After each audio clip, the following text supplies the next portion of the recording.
That great. Hi, we're live. We're live. Just simple Hello. as that. Hi. Hi. I don't know if that was to me or to them. Yes. To Okay, everybody. good.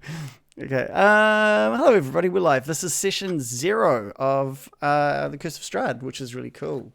Very, very exciting. We've got some usuals. We've got terrestrial starfish. We've got random origins. Okay, What do thank we- you.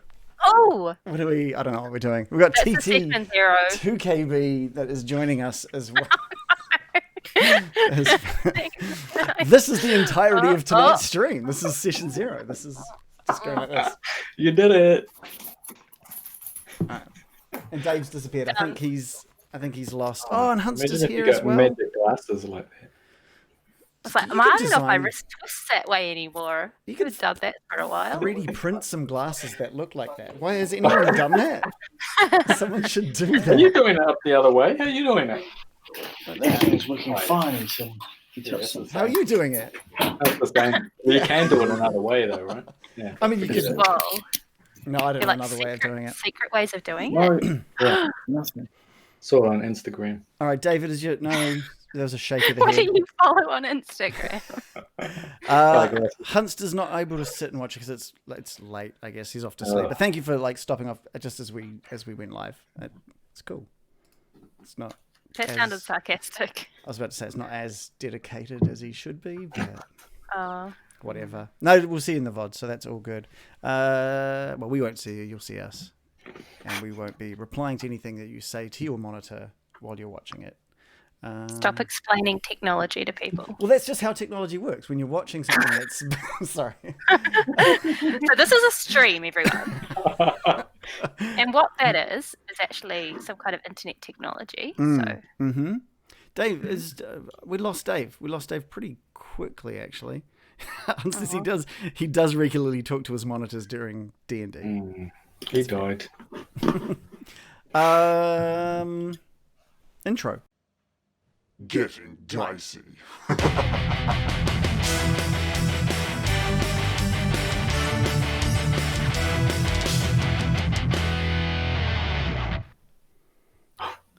And hopefully by the time we go live with the new campaign with session 1, we'll have a new intro. Maybe. I'm still deciding exactly what that's going to be. Dave, I think we're going to have to start without Dave. What's Dave up to? he did say his sound wasn't just working chatting. before. He did say that. Why can't we just It was totally working just be before. simple? Yeah. Anyway. Yeah, it was Just- all psychedelic and stuff. Yeah. And all that. Let's just start and Dave can catch up. Well, this is a session 0 where we are looking at just sort of going over the rules and the social contract that we're going to be basically signing off for this next campaign. We learned a lot of things going through the Lost Mine of Vandalva. I believe our session 0 for that one, and like the opening line for that was, we've got no fucking idea what we're doing. And I think we've got a little more of an idea now that we did like 37 weeks of D&D. A little bit. A little bit. I think we know what we did like and what we didn't like, and I guess that's kind of what we're going to be talking. Adam, you didn't experience the highs and lows of the last campaign, so this is just also everyone. That's Adam, just down at the bottom right. He's going to be joining us for the Curse of Strahd as well. We haven't really discussed his character yet, and I think we're probably just going to leave it as a nice surprise for the characters to find. I like it. In session 1. I think that'll work well. I've got like I said, I've got a nice little intro or opening for that campaign, and it will. I hope it's a dance number. You know it please. is. We need you to get up behind your camera and just start dancing. Yeah, I haven't been practicing for nothing. And you've been sending me little videos of your progress as well. This is when I say that's really just for me and not really for the stream. It's just hazing him. yeah. So Joe has sort of worked on a bit of a document, and I've sort of been helping out and keeping an eye over it and just making sure everything's kind of flowing nicely. And we're going to be breaking down this conversation into a few different categories, from tone and role play, player characters, player behavior, and there is a lot in the player behavior section. So, should we just jump into discussing tone? Where's Yeah, Dave? sure. I don't know. I don't know where Dave's going. Oh, what the hell? Dave. We kind of need him here. I'm just saying. I wonder if he's just doing like a restart. Everyone's lost. Right. Trying to restart and will be with us shortly. Now's the time to break out that dance move. I think Just if you've keep been it practicing rotating. for sure, yeah. I've left the tap shoes in the other room, and I can't be fucked going to get them. And it's so just not the same Yeah. without that frilly little number that you chuck on as well. It's quite right, Reagan. Yeah, it really adds a lot to it, or not very much. You know what I'm talking about. This guy knows. Oh, Damn, that sounds spicy. this is that band, right? One Erection. That you told me about. No. Oh, the viewers don't even know what. The context is completely gone. Oh, it's gone. Good. I don't know. Do we jump in or do we just keep bantering until Dave shows up? I feel like I've we got should one just... thing to show. I'm repping the Getting Dicey t-shirt. Fantastic. I'm just Quality wearing, merch right there. I'm just wearing something Quality from Barker's merch. actually today. Oh, Barker's. Oh, that's our newest sponsor. We're getting back into sponsors. Oh, I got. Ooh. Lugosi. Oh, I got- Strahd. Whoa. It's on theme. Yeah, that's fantastic. Mine's a t-shirt I made of a meme of that guy that goes lads. All right. That probably no I don't one's know seen. that means. Yeah, it's even better if no one's seen it. Dave, can you hear us? I can. Sorry about that. No freaking Yes. idea what happened. That's Dog all right. must have touched something when he was up there looking. Yeah, no, that's fair. We were just saying, we're just sort of Dog breaking. meme. We're just talking about the different categories we're going to run through tonight, starting Hey, with cool. tone. Crackle those chips or whatever. Yeah, like just Good. definitely. if you could- Oh, caramel. I find that having those kinds of noises when we chuck this into podcast form, Fucking it good. really appeases the audience. They're just Sorry. like, True. why can't they do that the entire episode? Just edit that bit. Just cut it out. Delete that bit, you know? Yeah. Never happened. Yeah, fix it in post. All right, so I think the first thing that we're going to run through is actually something that, coincidentally, something that Dave brought up relatively recently as well. So that's tone. So I believe the actual quote that Joe's got here is, on a scale of Saturday morning cartoon to grim dark, how serious in tone do we want it to be? So it applies to battles, moral complexity, realism, etc. And it also just delves into like, how much humor do we want in it and how much is too much? Yeah. 6 out of 7. 7 out of 6 or 7 out of 10. To Right, which so- way? So 70% grim, 30% humor. Yeah. Oh. Okay. What Saturday morning cartoon would it That's be? a very good question. Would it be Just Snort? consider the genre as a whole. Galaxy Saturday morning Rangers? cartoons is generally slapstick stupid. Well, yeah, you're right though. It does actually come on a Yeah. spectrum here, depending on which Saturday we're on. I mean, if you're going Batman. Scooby-Doo's silly. I mean, Batman's a bit more serious. Are you going Pirates of cutesy Dark Water. snorks or... Yeah, Pirates of Dark Water. Okay, I've used a that's a good terrible one. analogy, obviously. Let's just cut the Saturday morning cartoon out of it. Well, just if you be going could pick for that. something that was the same sort of theme or the same sort of tone, like Cat dog. Okay, shall we say on a scale from Scooby-Doo to Christopher Nolan's Batman? yeah, Which is a great Saturday morning cartoon. No, this isn't. the first We're one's done about with the them. Saturday morning Oh, cartoon. right, okay, we're done. Obviously, Oh, it yeah. was too divisive, too broader. It's too confusing for everyone. What would be a piece of media that would be what you like, though? Maybe you want to pick, like, would it be like Evil Dead 3, Army of Darkness? That's got some comedy in it. Oh my god, I love that. film. Horror.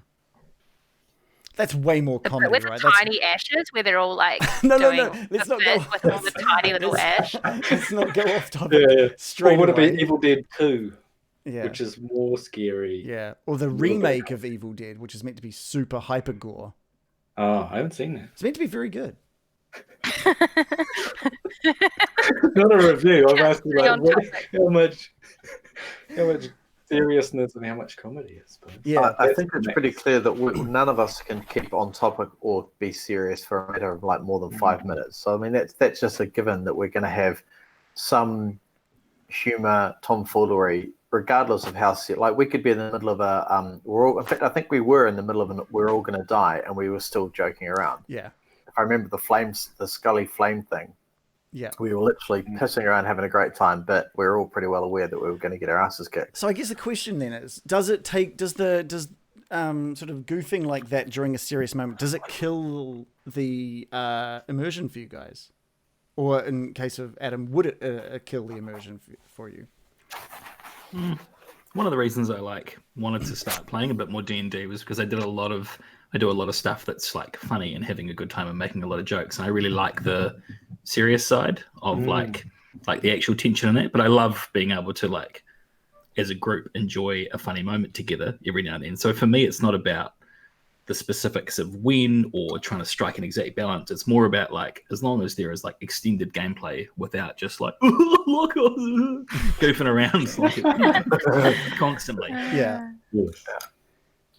Any other thoughts in regards to that? I had the thought that what I do like about less serious things is there's not so much that, not so much obsessing over moral grey areas, like you know how in a video game when they make it the enemies are all robots or the enemies are all Nazis, you don't feel bad about killing them because you're oh well. They've made it a nice black and white thing. And I think there's room, I would like to see room for a bit of that in the game, so I don't feel super guilty I'm a terrible murderer for every goblin I kill, you know what I mean? I would like there to be some of that where it's just honestly, no one's going to guilt trip you for killing a goblin. They're meant to be evil, you know? I don't want to hear about this society and how they're actually secretly good and I'm a bad person. I'm not interested. Okay. I don't mind it being some of that, but... Yeah, with a major character maybe, or a complex villain, but on the whole, it can make you feel shit. Yeah. Yeah, I don't want to feel like a war criminal. I mean, that's one of the things with Curse of Strahd is there are a lot of NPCs. There's a whole bunch, and there are going to be moments where there is no right thing to do. Killing them could be the right thing, or helping them could be the right thing. There is going to be some sort of grey to a bunch of these characters. There are still going to be bad guys that are just bad guys as well. That's kind of all I want to hear. At least there'll be some where I'm not am I a bad person? Is my character evil? I think you will find and understand the bad guys when you come across them. I think. But there's also the possibility for, like I said, there being this ambiguous nature to one of these characters, and you make a decision, but then the decision you do might uncover their truth, that kind of thing. So, it's, yeah. I don't... you could get chased out of town, or you could become someone's best friend, but it depends on the moral compass you guys are setting as a group, I think. Yeah. I think, yeah. I think that actually leads into one of the next points as well, is that I've put here about morality and sort of what our sort of group feeling is around what our players are going to be like. Before we jump onto that, are we happy? So we're happy for there to be a decent chunk of gags and gaffs like we normally do. I think I will try this time to do my jokes in character. That might help. I think that's probably key, is if we stay in character, there's less of Shannon joking about something that he's done or said, or less of me laughing and giggling at something that someone said, because we're focusing on being in the moment as characters. And there's, logically, you're not going to be pissing around goofing about what so-and-so said when you are so-and-so. That's probably a key thing for us all to think about. That's actually something I've added to one of the points later on as well, which we'll get to, which is trying to stay in character when you're talking. I think Sig, Reese and John did a really good job of every time they talked, they used their characters' voices, even if they were asking what they should roll. They found a way to put it in character. So I don't know. It'll be interesting. It'll be interesting to see that. But so we're happy to have humor, but maybe looking at doing it more in character. I'm like Robert Downey Jr. Method as fuck. I'll just be in character the whole week. I do still like the meta jokes though that we had. Yeah, They brought like a lot of levity. I like that. And I don't think our viewers mind us doing them. I don't. I think that's part of what makes us a little watchable as well. Little watchable. Little. Yeah. The rest is all you, Shannon. The rest is they're just here to see you. Oh yeah, this beautiful face. Yeah. Dave, I think because you were the one that mentioned not wanting to get bogged down in just goofs, right?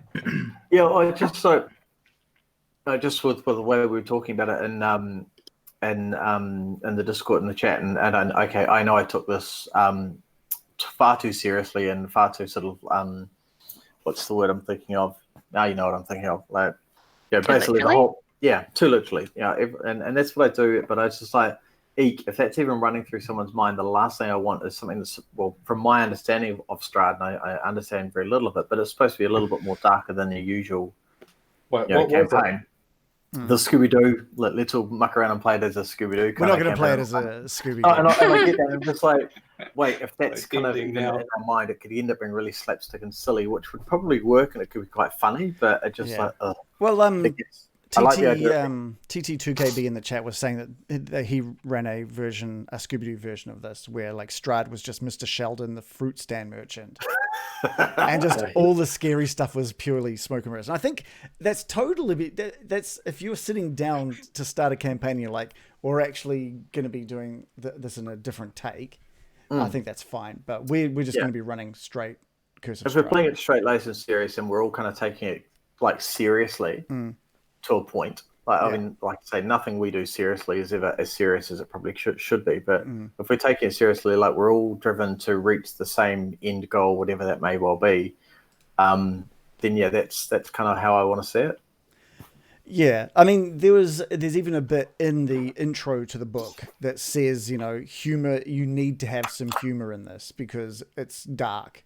And it helps cut some of that tension. So Gallows humor. Yeah. Yeah, like I'm not coming here every week to like actually be miserable the whole time. So yeah.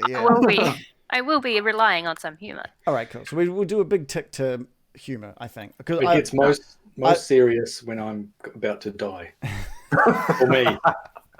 When my hit points start taking some hits.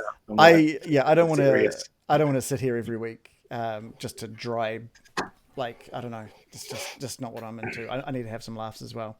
Absolutely. I mean, but I think it's a matter of not. I don't know. I think the balance we had last campaign worked really well. Okay, cool. I don't feel there was too many jokes or anything like that. Maybe a bit more out of character stuff that we might want to think about. But the actual levity of the situation was quite cool, even though we were in situations that were quite serious. Yeah, for sure. A lot of them are unintentional jokes as well. Absolutely. They just happened.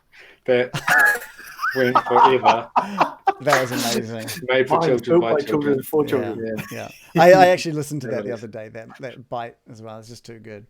Okay, well I think that covers that. We want to get. This is quite a decent size list, so we'll get through. So the next one, Joe, you're saying is about trust in players and trust in the DM. How do you feel about being portrayed by players or the DM for major plot points? For example, a player is actually evil and poisoning you, or the DM is pitting you against each other the whole time. Is that fun, or would you feel violated? I like that word, violated. I have no issue with that. I like that word. I like it in this context. It's kind of... Yeah, I have a big issue with that. I wouldn't be happy with that at all, personally. Yeah, cool. I'd be really like... If I put like months into a campaign and it's like, by the way, everyone's against you and you lose and you're humiliated, I'd be like, oh, that's cool. That's cool. I'm never playing this game again, just so you know. Yeah. I think it depends on the plot line, though. Like, if it's something that maybe not you're diametrically opposed and you've been working together and something changes, it's maybe there's a slight change in direction for one or t'other character because something has happened. Or like, if it's a slight split, and you can resolve it, then sure. But if it's a massive, oh, by the way, so-and-so's evil and has been fucking with you for the last 6 months, that might be a bit abrasive. Yeah, I don't want like if it's a player character to a player character, it's like, why? I guessed it I on don't know. Ison, and they didn't know it at the time, but so I was with them for 3 of their sessions, and the setup right from the beginning between me and the DM was that I was going to be using the party, and I was an evil character. And it was quite interesting when the reveal came around. Like, they were genuinely quite shocked, and I think they did feel quite betrayed. Yeah. So it was something that we wanted to play with and do, and it was super fun. But at the end, they were like, "Oh, I don't know how I feel about that." And I don't think they felt super awesome, but it made for a good story. Yeah, like if it's just over a short thing like that, it's not so intense. But I can imagine just being like, "Oh man, that's such a bummer." If you had literally played for months with a character who was evil from the beginning, or even not from the beginning. If you if through, not that this is going to happen. I'm going to use an example of a friend's game where I can't remember which campaign they were playing, but the big bad guy kept meeting individual players and trying to coerce them to his side, offering them power and stuff like that. And by the time the end of the campaign, when they finally came to fight the big bad guy, there was a big reveal where pretty much everyone had just switched to the bad guy's side. And it's kind of okay. Except for one. Yeah. Except for one person. And that imagine is that. such an anti-climax. Oh, I'm a baddie, huh? Oh, wait, I'm a baddie. Oh, okay, we're all baddies. Yeah. And then they did nothing. Yeah. They didn't fight the boss or anything. And For how would me, that I one just think- person feel? I that think- didn't turn. yeah. It'd be like, great, well, there's no way I can win this. But it's just also lame. Like I play it to personally. I like to play like a heroic fantasy. Yeah. Yeah, I think Yeah. it's sort of for me, part of the appeal is cool teamwork in the game. It's like a cooperative, fun thing. And then you're kind of pulling out the rug from that very core idea. And if someone that wasn't the game they signed up for, I don't know, I think I'd be pretty that's dumb. I mean, is it part of the I know you've mentioned before that in this campaign, the main protagonist pops up often through the storyline to kind of keep pushing you along or creating disturbances and stuff.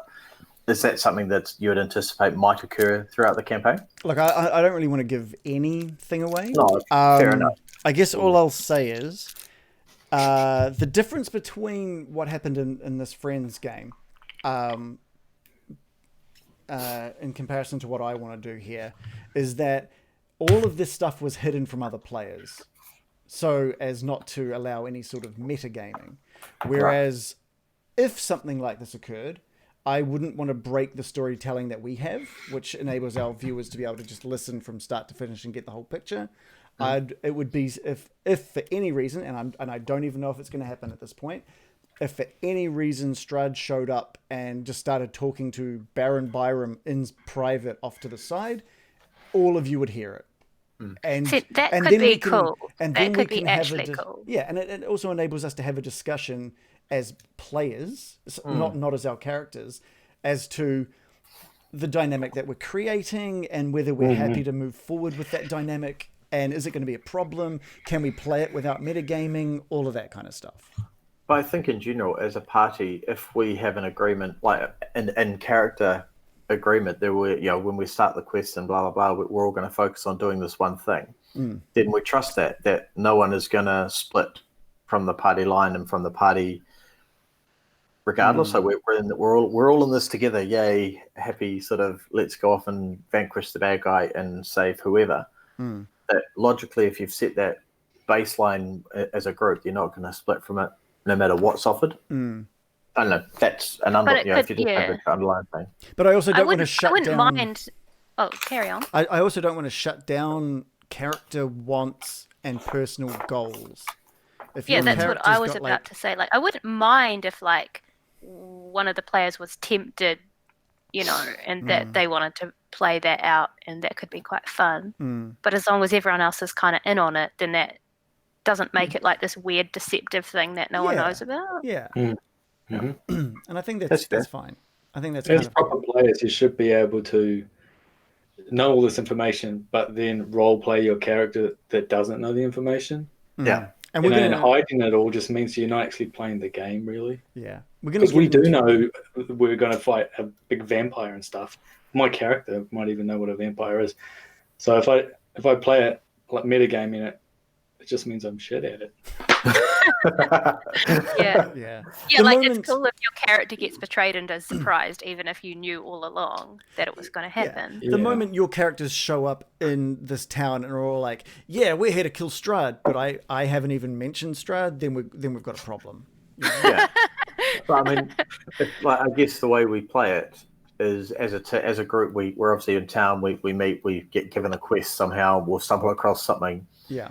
And we walk across that, and we learn obviously as time goes on who and what we're tracking or doing. I guess it's things like when you learn that Strahd exists, you don't know if he's a good guy or a bad guy. You only know the stories that you are hearing, that kind of thing.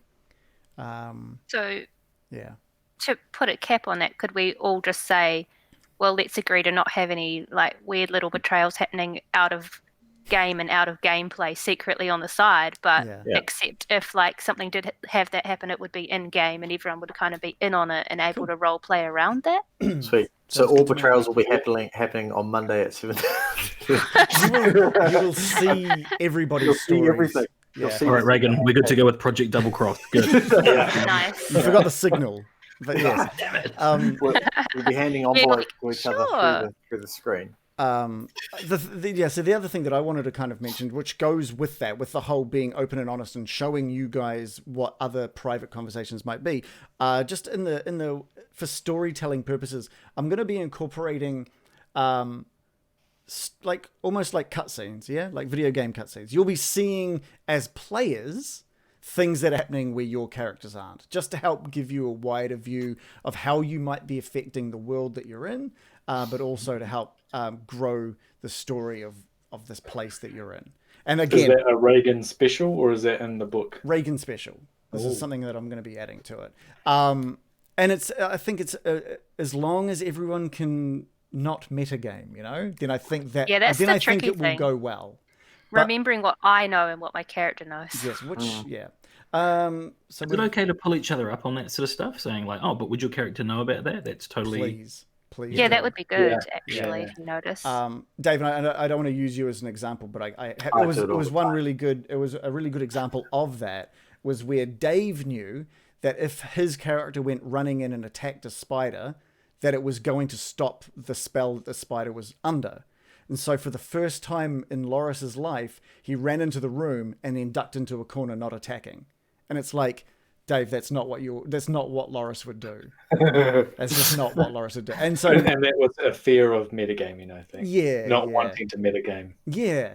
Just did the opposite effect, I suppose. I mean, it's a circular, goes around and around. Yeah. You know something, but you do not know something, and how do you play it or not play it without knowing or showing that you know it? And if you've got a character that always attacks stuff or always, Well, does it's like something as a strong character, then it should be pretty straightforward. It wasn't a judgment moment at all. It was a really interesting thing where you had new knowledge and you were trying to figure out what the character would do and so it was really good. Joe, your hand was up.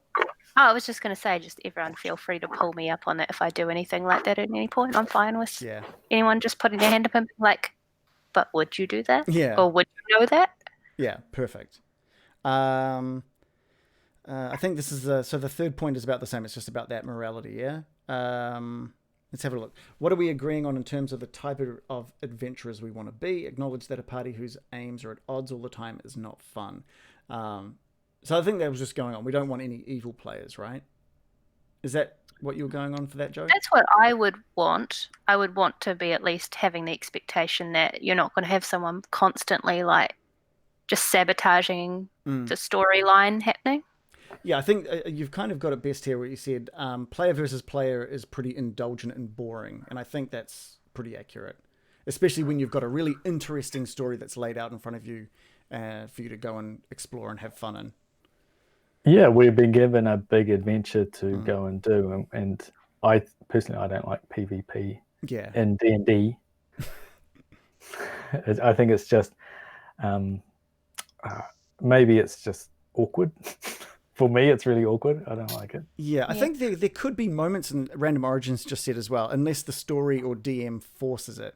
Like there might be moments when someone puts a curse on someone I that totally. causes it, right? Yeah, like that kind of thing is cool. Yeah. Like for instance, if like Strahd is tempting someone and they're really like their character is somewhat starting to be at odds with everyone, and that could be like a moment that's still relevant to the plot where people could be at odds. Yeah. But if you're just forcing it because you're like, oh, my character is a dick and wants to get in your way, and you're like, why? Yeah, that's definitely right. Yeah. The I think there was a really good example of that. Since we've played for so long now, we've got good examples. Nesna basically controlling Sig's mind into killing everyone.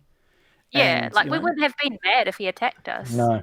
and it was he, because it put wasn't us into a dying state. Yeah. It's like, Yeah, but I think it would have felt a bit weirder if, we had gone for a break and I'd quickly talked to Reese and said, hey, by the way, Nesna is going to do this thing to Sig. So on your turn, you just literally, and then it unfolding that way, I think would be maybe a little deceptive.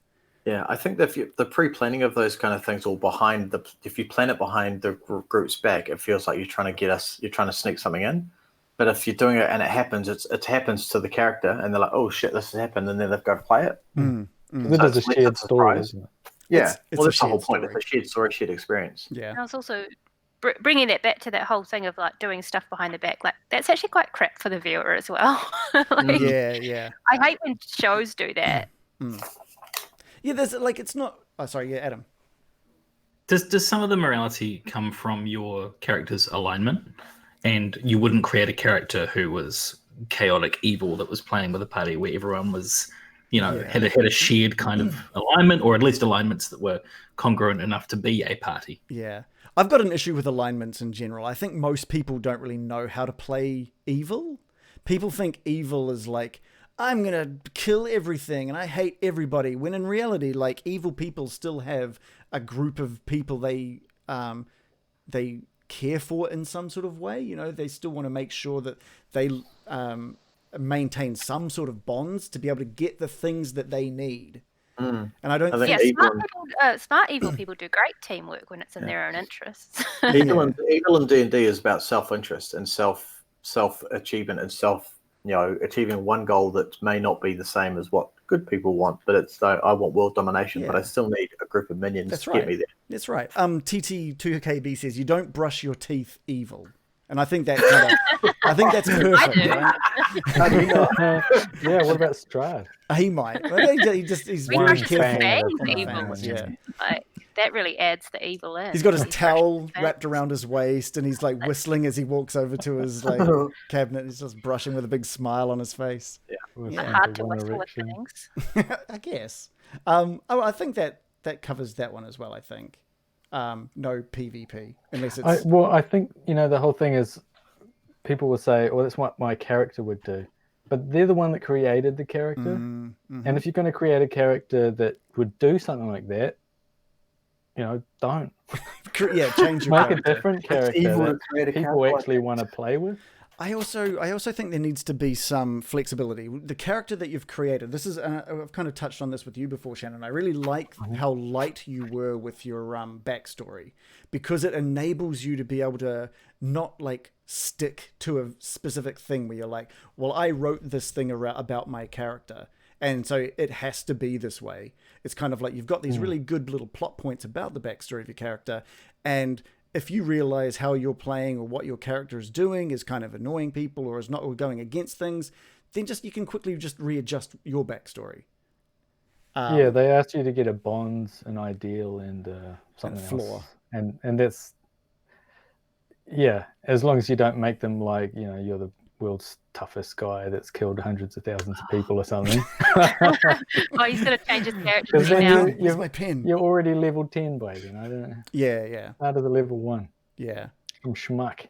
So I think flexibility. If it gets to a point, and Dave, I don't want to come to you, but there was something you said in between campaigns when you said, if I need to kill off Loris and bring in a new character, I can do that. When in reality, I don't think anyone wants Loris killed off. I think it's just like how this is specifically why when we jump into this campaign, 3 years have passed. There's room for our characters to be adjusted. That's everybody, not just Loris, literally everybody. If there are certain things you wanted your character to be able to grow from or learn in that 3 years of passage, please let me know and we can make those changes if you think there's something that your character needs to adjust. I think myself and I think the viewers, we all want to see where these characters are going to go. I just want to say one more thing about like character morality and everything. It's totally not about making like a goody two shoes character either, because like they're honestly the most hateable characters of all. Like whenever you're like, I'm taking it back to TV shows again, but the most lovable characters are the ones with like big flaws, and you see them just going in, and you're like, oh god, here we go. He always gets mad and punches a guy, but you love him for it because he has redeeming qualities, you know? So, like, it's not about making a goody two-shoes who only wants to do good things all the time, you know? Yeah.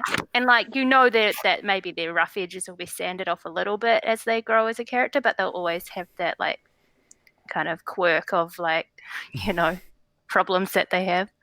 I think Dave just quit. I don't know where Dave's gone, but yes, I totally agree. I think if there's some sort of character arc, and that's why I like the idea of like, if you guys can create some sort of personal goal for your characters, you don't have to tell me, you don't have to tell others, but it might be able to help drive some of the actions that your characters have over this journey through Curse of Strahd. If there's something in some way that your character wants to grow. My characters become a vampire hunter. And the kill vampire. I don't know what if a that'll come into coincidence. play or what. I don't. Random Origin says, FYI, we can see the whereby chat. It's distracting as. So that's something. And what does it say? So when you guys type into the whereby chat, it pops up over your face, American, I think, Joe. Oh, that's fun. So I didn't write anything for the record. So, I know you didn't. I'm just saying it pops up. It defaults to over your face. Oh, that's I'm not saying fun. you typed it, but yeah. Sexist. Whereby is sexist. There you go. Wait a minute. So... This is a good excuse for me to do on my man filter. No. So it won't be sexist against me. No. So in-game chat, that's actually a good thing. In-game chat is if you... Oh, Joe, it's just broken with whereby now. And just in general. God, it looks gross. If you guys want to chat mid-game, you're going to need to have like Discord open on a device or something, and you guys can chat in there. Yeah. What about if we type in the actual Roll20? Does that show up? No, it doesn't, but it does make a little bleep noise, which that's right. Might be annoying. But anyway, we'll discuss that tech side later. The fourth point: unrealistic expectations of D&D. So this is something that I wanted to have a real minor chat about, which was that it can't be one thing the entire time. So it can't always be fun. There are going to be moments where it's just Tell not me fun. about it. Yeah, it can't be dark 100% of the time. It can't be funny 100% of the time. We need to understand like there are going to be tough moments. Maybe people will be tested, and this is a big campaign, so we need to. I just think as long as we're all on the same because you page. can't just tune out if you're like, oh, this bit's not for me, so I'm just gonna like not. I'm not interested, so I'm not engaged because this is a dark bit, so I'm out. Yeah. With a roller coaster. Yeah. If it was always you funny, stay on the ride, baby. If it was always funny, it'd just be a bad campaign. I think if it was always dark, you guys would just want to quit. And if it was if it was always fun, that'd be great. But it's not going to be. It's not going to be fun. Yes, yeah. like all the homebrew bits won't be fun, I reckon. Oh. I'm kidding. Okay, no, I'm good. I've destroyed you. Sorry. Yeah. Cool. Are we? How do you guys feel? Does that cover tone? That was all tone. That was all tone. That was all tone. Tony Chopper. I've watched a lot of One Piece lately. All right, let's get on to roleplay. The first one is roleplay expectations. Roleplay expectations. What kind of character arc would you like to play out? Do you want other players to contribute? Joe, do you want to explain that one a little bit? I was just thinking, I feel like all of these topics will bleed into each other, and they probably already have. But sort of like the agreement, like like if you're going to play like an obnoxious character, maybe giving people heads up that you're like, by the way, I don't actually think this is a cool character. I want like to have an arc of like becoming more, I don't know, more of a better person or something. Like, I don't know. But then again, I'm saying like, well, not everyone has to have that. Yeah, yeah. Like, But if you do, acknowledging it if might that's be something nice. you want. Yeah, and like you said there, if you want others to be able to contribute to it. What's a good example of that? Actually, I just remembered, like, Gil turned into Bill, and that's something that was a bit of a shock to everybody, wasn't it? Yeah. But I think the difference was he wasn't evil. Yeah. He was just, fooling himself, really. He didn't fundamentally change his personality. So I thought it was quite a good. It was a nice surprise. It wasn't like a haha, I pulled the wool over your eyes. It was like, something unexpectedly interesting. Could easily go wrong, but I think for some reason it was fine. John was really worried it was going to go wrong. Was he? Yeah. He was legitimately concerned that it was going to go wrong. And so we really we discussed a lot, which is why we ended on that, because it gave us like a week to discuss where this could go, what we might want to do. Was he going to be evil at any point? No, not at all. Not at all. And I think he was really worried that a lot of the stuff the characters weren't going to be there to see, and that it was just going to be a private moment between Bill and Gil. Yeah. And then you guys would all have acted like your characters didn't know, and it was going to become this protracted, horrible thing. And that was why, like, the start of the next session, I was like, all of you characters are there now. Like, you guys have caught up. To pull off the Band-Aid. Yeah, and it was just to make sure that your characters all saw it and could get it resolved without it being a big thing. That's good that he like collaborated with the DM. So otherwise, like you said, it could have just been like one player trying to derail in their own interests instead of working it in. Yeah, and if there are things that you guys want to delve into with your backstory, we can make ways of doing it. It's hard. It's hard because it's not part of the campaign. So it's extra work, but it can be really satisfying if it works well. I think John still thinks his character is kind of unresolved, and I guess it is. So we might have to see if there's a way to resolve it now that's like 3 years have passed. I don't know. The next thing, people reacting realistically. So it's really easy just to shrug off life and death situations because none of the players are in that room watching and feeling that life and death moment. But if you guys are playing your characters and you're playing like it doesn't matter, then it won't matter. So how can we ramp up that immersion for you guys that makes it feel like if someone dies in front of you that you cared about, or an NPC or whatever, then you guys are like, oh shit, what are we doing? How can we, or do you guys, is that too much role play for you guys? You're not here for that. Because I know that could be a comfort level thing as well. Yeah, because you don't have to play that way. Yeah, you don't have to. But I think it's good to have everyone on the same page. I think there's a level of expectation management where we perhaps recognise that we're not professional actors in a scripted play, but we're all doing our best to say, here is how I would react, and here's my approximation of feeling grief or feeling surprise or shock or whatever it might be. It's okay to just say, like, my character is shocked if you don't want to do the whole, like, act the whole thing out. Yeah. Me. Yeah, and that's fine. Though, like that's still fine. Yeah. As long as you're not just like, lol. It's a total comfort my best friend thing, just right? died. Oh well. Yeah. I'm going to loot the body. It's like, Jesus Christ. Okay. It is really a balancing act though, because we already go to like one room per session, and there's all these mechanics that you have to do. And I think, when something happens, everyone's like, "Oh, should I react now, or are you going to? Who's going first?" There seems to be a lot of not wanting to hog the, I guess, emotional. Like, he just exploded, or I don't know. So I don't know if you want to like take turns going around, like I think if you we want to discussed like this with Call of Cthulhu as well, which is I would rather you guys, I don't know, almost not worry about stepping on people's toes, And if you and someone else starts talking at the same time, like, just offer for one person to go first. We've done a pretty good job of it in the past. Mm-hmm. And it's pretty good when you prompt us, because you're like the Yeah. NPC in the situation. So if you're like, okay, so let's say an NPC that's closest to one person dies, the DM would be like, how is your character reacting? Because it's probably evident that they'd be having the most of a problem. I feel like you just answered the question there. It should be the person who feels the closest to the NPC that is like the one that should be jumping in with their reaction.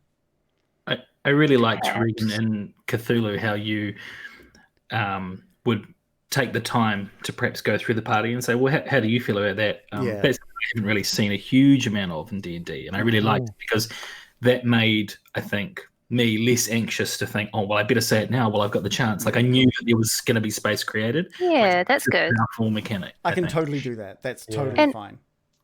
The other thing is, you can't just be like, oh, only one person in the party can have a feeling at a time. So you can acknowledge that more than one person's going to be reacting. Yeah. The other thing that I try and keep an eye on, like, the webcams, but I've got a lot that I'm sort of controlling at any one time. But if I'm talking and I'm sort of pushing time forward, and you're like, damn it, I really wanted to get this thing done before Reagan moved things on, just put your hand up and then tell it to me, and I'll stop and I'll talk, and I can rewind time and cut that in. Like, it's totally fine. We need a little air horn or something. Please no. Please no. Bam, bam, bam. My character feels safe. Just raid the emergency kit for the like the panic horn. Okay. Sorry, no, can I say? That point I specifically put in because that is quite important to me, to agree to people, like, that people will treat things with a certain degree of realism, maybe not all the time, but if something that the DM is clearly trying to build up as a serious moment, I would request that people not just, like, gloss over it. Like, if Strahd's, like, got a knife to a neck of a child or something, people being like, lol, that's funny.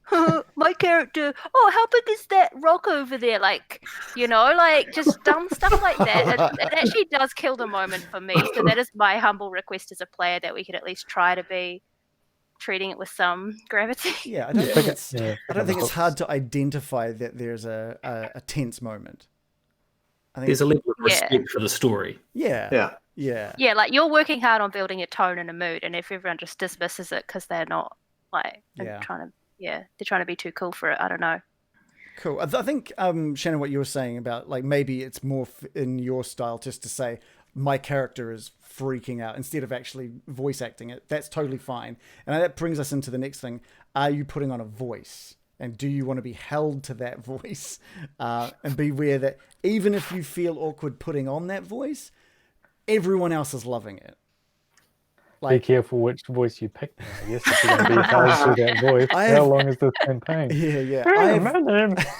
I'm loving it. I've put on so many voices in The Lost Mine, and I'm going to be putting on a hell of a lot for Curse of Strahd. And I feel stupid most of the time, which is why I have, like, a little overlay so I can at least hide my face. But I know that, man, I've had such great responses to some of the voices from you guys, from viewers. So I guarantee if you're putting on a voice and you just feel a little stupid, no one but you is feeling that. Everyone is loving it. Everyone is. Well, your goblin from Word Go was fucking hilarious. So. Goblin voice sold a shirt to me. Always try a voice. Goblins. Even if your voice, the voice you're putting on, just changes over time until you perfect it. Like, that's fine. The Simpsons did that. Like, their voices were terrible in the first, like, few seasons. So just don't worry. Not that we're not as we're as good as the Simpsons, but I mean, we might be. I don't know. We need put on a Bart voice or something. I've actually had trouble thinking, like, what the fuck kind of voice would Baron Byram have? I'm so used to your voice as Baron Byram's now. To me, I wouldn't, like, a lot of actors, they don't really put on voice. Like the fantastic character actor Robert Downey Jr. His voice is just Robert Downey Jr. Yeah. But I did have fun doing it when I had to be Australian. I think Yes. I had a little bit of a go there. But for actually Byram, I don't know what I would do. Because You don't have to do anything for it to be. I'm really stuck on that good. one. I think that moment that you just called out was a perfect example of you are willing to put on a voice when it calls for it. Like that was great. That was Maybe I need another. That was so amazing. And if It was fucking awkward. it was so It was good. fun. Yeah. It was so good. It was great. Your character, Shannon, he's just a human wizard, right? So it's not like you expect him to have a non-human voice or a, like it's human. So it's perfectly fine to be yourself as far as the voice is concerned. He's not particularly posh or anything like that. So I don't know what. And you have those moments maybe where he should he's be. questioning things and stuff, and it sounds very uncertain and blah blah blah, and he's sort of very whimsically discussing stuff to himself. I'm pretty sure, like, if I was a really good actor, I would be able to refine it down and stuff. So maybe over time, I'll start putting on a bit of a posh accent or something like that. I think what I like about what you bring there, Shannon, is while you might not do a voice, you talk about what the Baron is doing. Like you give him character in that way. Goes into bushes. And like rolls himself a cigarette and, things like that. So you've given him character and like some of his affectations and stuff, which is just great, which is awesome. It's just making sure that you're selling your character to us. If you're going to use a voice, awesome, because it will be amazing.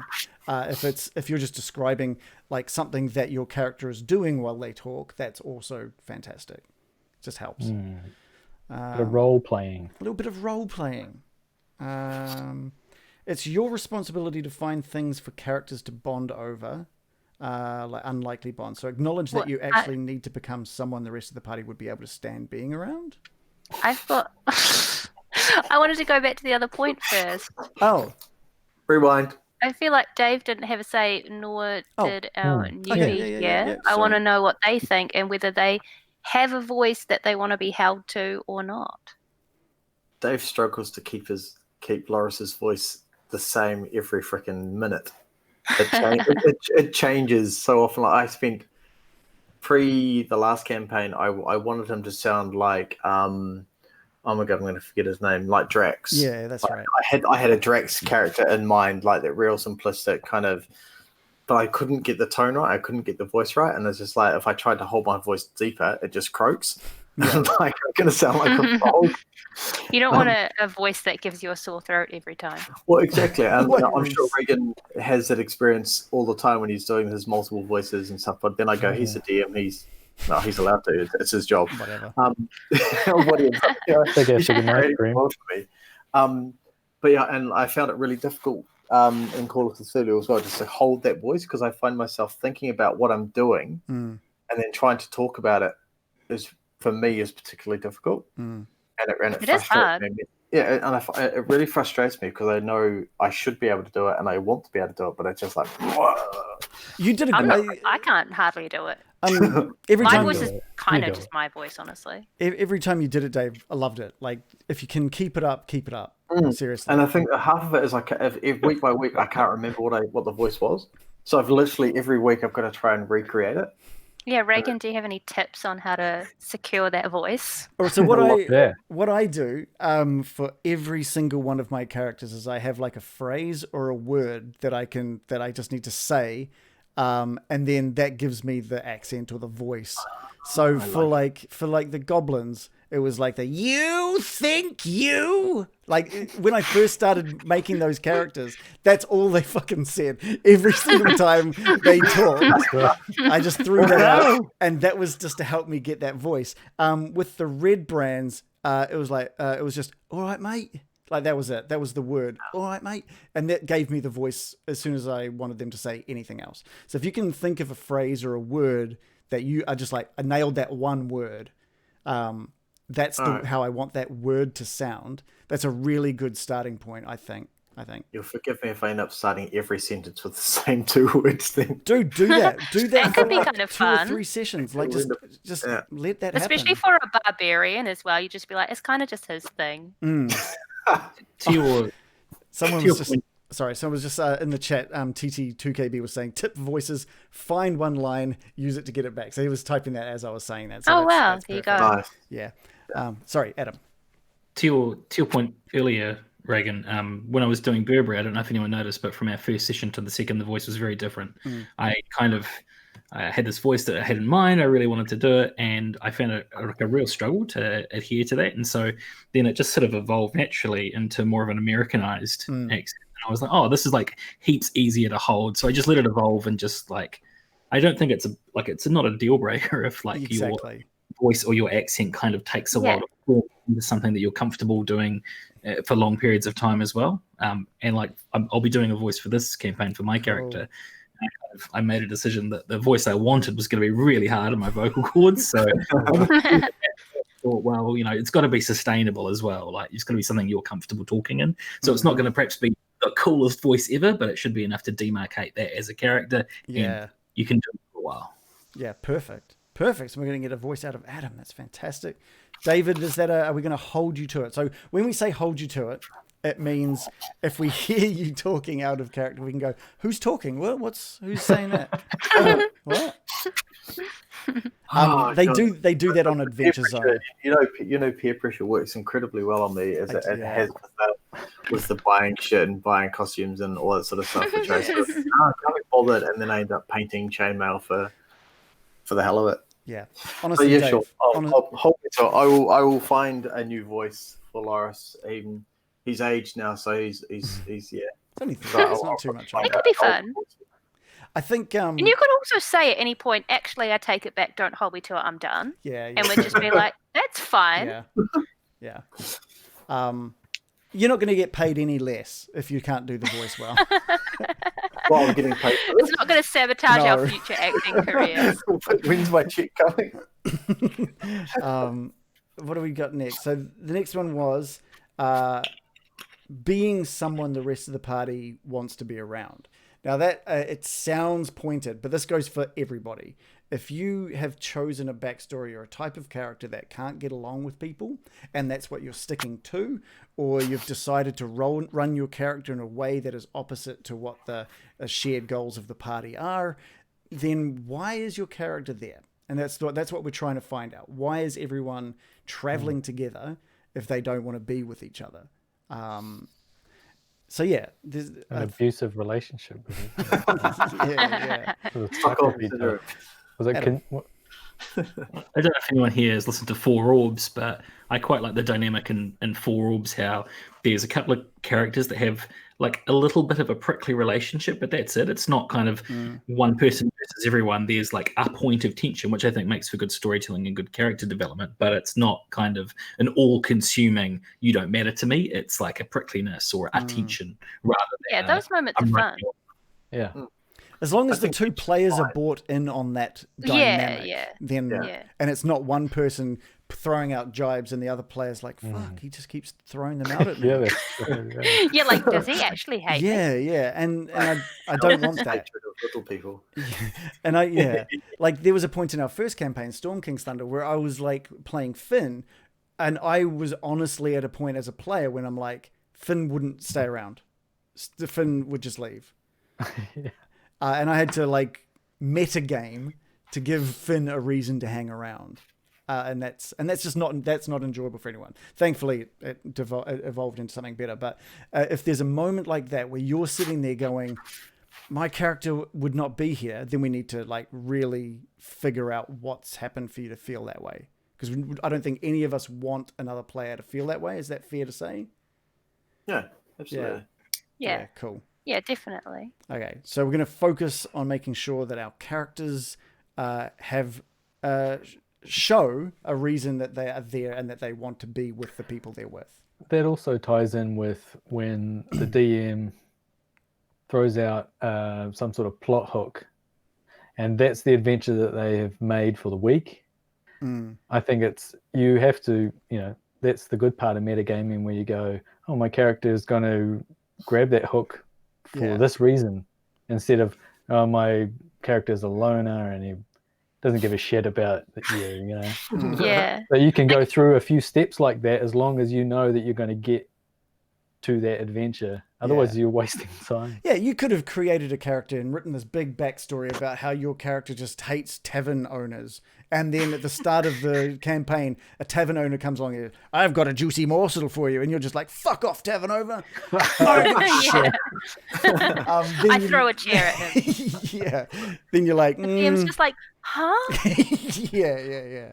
Yeah, because they say like Dungeons and Dragons is a game where you can do whatever you want, you know. Yes. But to a point, you could go off and just do fishing or something. But the Role-playing DM has fishing made would a be game. boring than actually fishing. If you think the fishing side of things is more interesting than the D&D like adventuring, then there's another game for you. I think there's probably a fishing RPG that is Just available. like any JRPG, because they always put a fishing mini game in for no reason. We could add one. But I think just to reiterate, just go for the hooks. Yeah. And make Yeah. a reason why your character would go for that hook. And then even if it seems like this might be dumb, doesn't matter. It will probably turn out good. Yes, Yeah. I agree. Totally agree. I think that's probably further on as well. Yeah. Adam. Just as a new player to the group, just to say, I'm completely kind of expecting that when your group meets a new character, they might be kind of standoffish at first or take some time to get to know that character. So I'm not expecting kind of like a wonderful, like, here is a new character. Oh, well, let's welcome this guy in unquestionably and trust him with our lives. Yeah. I totally get that there is like a period of getting to know it. That's a really good point, is how we introduce Adam's character. How much time does that take up? Is there like an agreement or is there an understanding that you're like, look, we understand this is a game and that standing around and talking about and figuring out this guy's history isn't what we're here to do? Or is that what we're there to do? Do you guys want to be pushed away from the introductions for the excitement of the story? Like, yeah, what does this introduction look like? Is it just Adam describing his character to you guys? Is it a conversation? What's going on? What do you guys think? What do you guys want, I should say? I don't think it should be like a big drawn out thing. I think like most compelling narratives just quickly give a reason why people would team up and then they've teamed up because that's kind of fun. Okay. I don't want it to be too protracted. I don't know about anyone else. Yeah, I do like the adventures, even like when everyone's meeting each other at the start of an adventure. I don't really like the ones where everyone meets in a tavern. Yeah, it's really awkward. Yeah. But if everyone meets like, and they're in a cart that's moving, and then the cart like goes out of control or something, you have to help each other to survive or something. You're already adventuring and getting to know each other at the time. Plus, there's going to be plenty of moments throughout this campaign where you can start asking questions of each other. Same for Morley learning about some of these characters, or you guys finding... There's going to be like nights around a campfire where you can sort of have some of these moments. Marshmallows. Yeah. Yeah, I keep thinking about like Mass Effect, where I don't know if anyone's played, but it's like a space RPG, and you can like just talk to a character, and you're just like, "Tell me about the entire history of your species," and they'll just like blah blah blah blah blah blah blah, and you're like, "Tell me about your planet," and they're just like blah blah blah blah blah, like they've just downloaded a diction, like a thesaurus, and they just spew it at you, and I'm like, "This is not how people talk to each other. This is the worst." Yeah. Okay, cool. Okay, I've got Lord, it is one of the finest games ever made as well. It is. Finest storytelling. Like such brilliant characters. I've got some ideas, and I'll talk to you, Adam, about how that is probably going to unravel, I think. Cool. The contrast of player knowledge versus character knowledge. So the whole thing we were discussing before. You might know it's a trap, but does your character know it's a trap? And if you were heading down a pathway and you're like, I know there's a trap, then if you want your character to know it, role play that. Tell me, my character thinks something might be up. Can I just have a quick investigation check of this area? Like, tell me why your character knows it.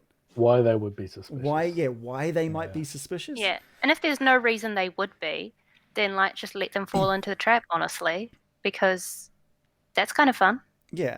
So that's my opinion. Like, I almost regret, like, I kind of wish I made a character who's just like a real dum-dum who just trusts everyone immediately. Yeah. Because It would kind of just help the plot flow rather Yeah. than just everyone being like, "Oh, I'm too smart to be taken in by this." Yeah. I mean, to use that. Maybe American gets brain damage and she's just like, "Ha, new friend!" to That's how- everyone they meet. That's What, what's it's happened. Southern? That's what's happened in the last 3 years. Yeah, As she went American real dumb. fell out of an apple tree It could happen. on Duran's farm. So to use the example Apple before, poisoning. the example we used before of trying not to metagame but accidentally metagaming, like Loris could have asked or tried to find out what Bill did to that room, what spell he cast, because Dave, you knew what had happened in that room. But all Loris knew was that a spell had been cast in that room and he could see lights and flashing. There could have been a moment instead of running in where you were like, what did you do? You know, and then found out about it. But And that would have made sense had I thought about it. So But feel free to roast everyone else, though. Oh, dude, yeah. Not just David. No, I'm not. Not that you are roasting No, I'm him, not roasting. honestly. I'm using an example. Isn't it? I know you're not just roasting Dave, but yeah, it is hard. Hindsight's 20/20. Yeah. Yeah, like I made heaps of dumb moves, honestly. I'm not talking. I was specifically talking about metagaming, and that was the Yeah, I only. know. That was the only moment in that entire 37 sessions where there was a good example of it. That's it. I'm just wanting to make sure that Dave doesn't feel targeted, Yeah, honestly. But I totally, know where you're coming from. It's all right. When I switch the camera off, I'm wiping the tears away. I knew it. I've got like a stack of tissues beside me here, which you can't see. So it's That's so tragic. OMG. So we've talked about that. We're all on the same page with that one, yeah. What? Sorry, what one was that? What? Forgot. That was the. What was the question? It was just about character knowledge versus player knowledge. It was just it was getting to a point we'd previously discussed anyway.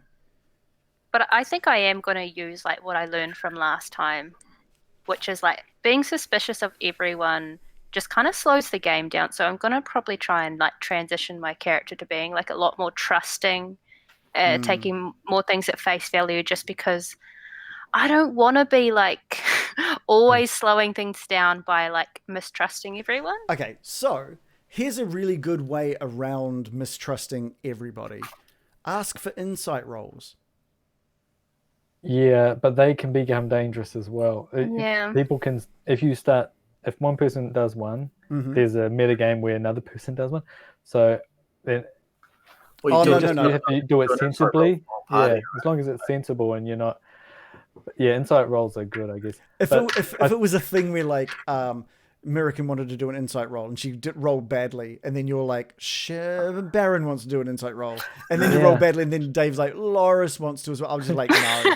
but you it might be kind of realistic, and that's the problem, where you just have to draw the line. Like my character might be suspicious as well, but you can't just have everyone roll them like you're saying. If you're playing it, so for example, Loris is the way I've built him and his personality. He's pretty much lived out by himself. He doesn't really like many people unless he gets to know them. So he has a natural caution about people. It manifested, I agree, in last session is that he hated everybody and was literally out to. But so his natural inclination is to be a bit standoffish rather than chatty, and he'll just sort of stand back and observe.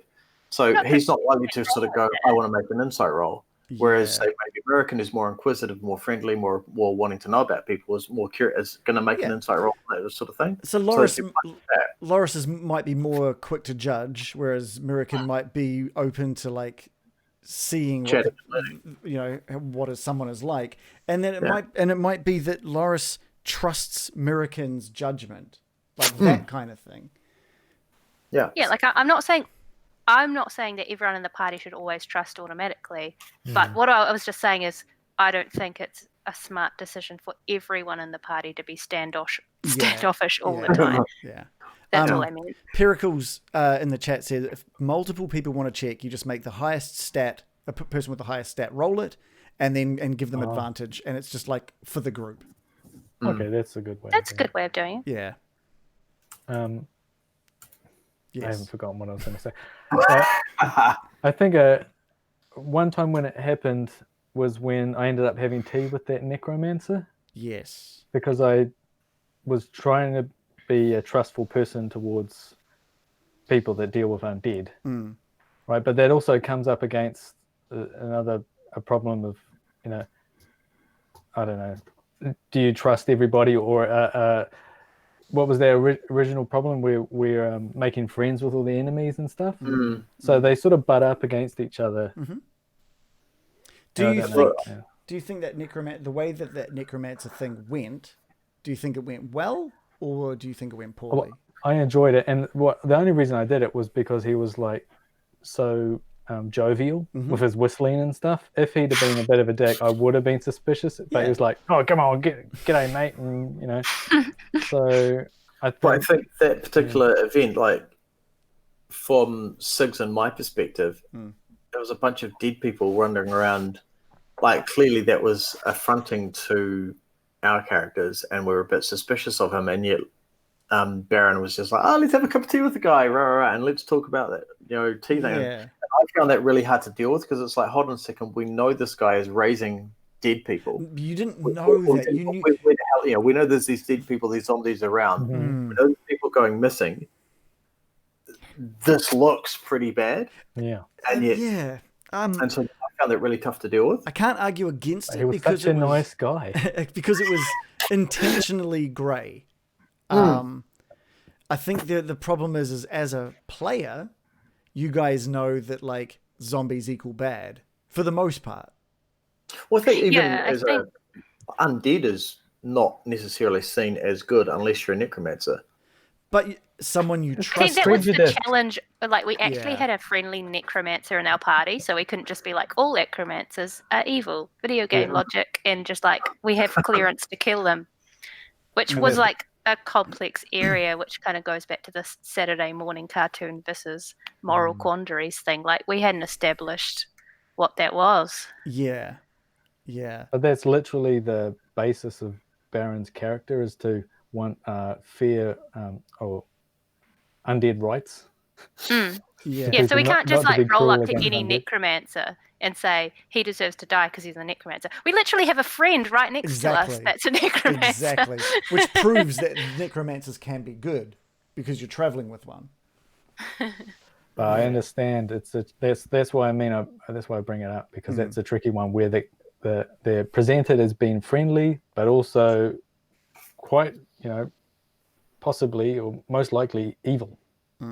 It's interesting going back to like making your character work with the party. Like when I read the handbook about druids, it was like they hate the undead. Like they're like opposed to undead. Like to them, it's an abomination against nature. So obviously, I had to change that.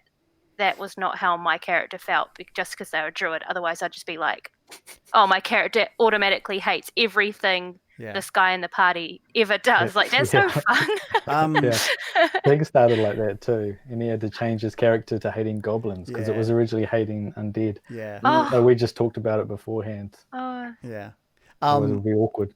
I think with that scenario, and with probably ones that will come up, trust me to not just Trust me.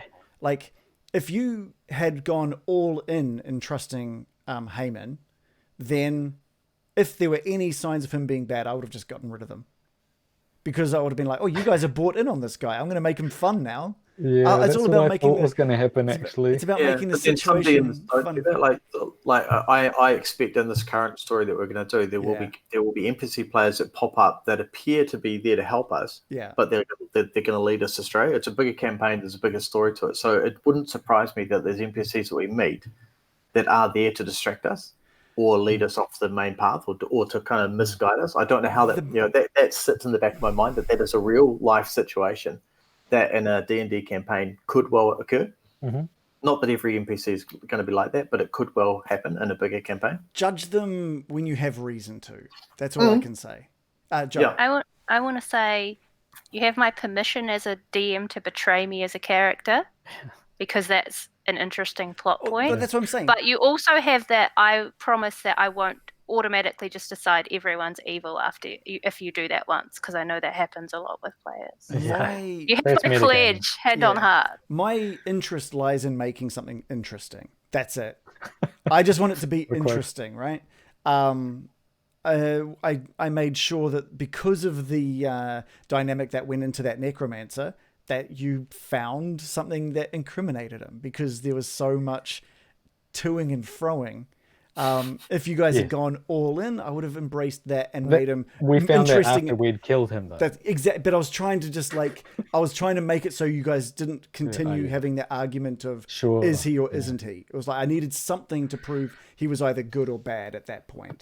But I agree with Joe. And I didn't want anyone to feel bad at the end of it. The only way you can not feel bad about killing someone is by making them a bad person. I think Sig and I felt pretty bad about wiping out all the like setting off the mass murder of zombies. And... But then I turned around and just killed Gundren in front of you. So again, because it was interesting, it was an interesting thing to do, even though it was horrific. And got absolutely. We deserved it. You deserved it, but it was interesting. The way we played, it was really. Yep. That was one of the moments where I was just like, "Damn, what?" Yeah. Wow. Yeah. Okay. Yeah, I don't mind getting fooled by the DM, by the characters and stuff, as long as it's not the players playing a long game of fooling everybody. Yes. But I will happily step into a trap or something that's set up that my character wouldn't recognize, but I, as a player, might. If you've set it up nicely and they're all jovial and I don't do any insight checks that say otherwise, I would happily walk into it, because that makes an interesting story when later on they've chuck you in a dungeon or something like that. Yeah. Are we good to move on from that? That's kind of the... I don't even know which one we were... Say anything? What one were we even talking about just then? Was that still player knowledge versus... About character knowledge versus player knowledge, and how getting tricked can be like a good thing, kind of. Yeah. Adam, are you happy to walk into a trap if your character doesn't know there's a trap there, but you do? Yeah, I think I'm quite bad at metagaming, so I would, like back what I said before, would really appreciate being pulled up on. Yeah, cool. Every now and then.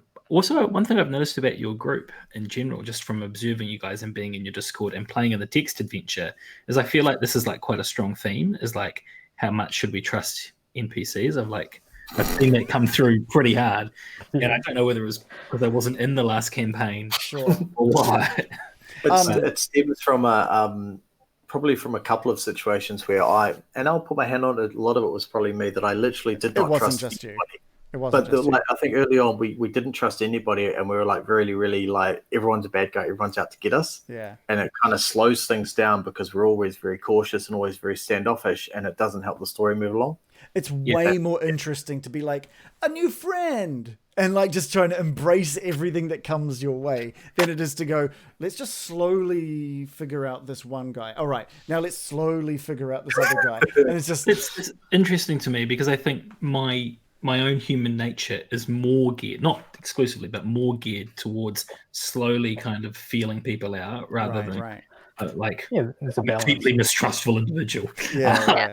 For the purposes of a game, I think logically you kind of override some of that and you go, cool, let's like expedite the process.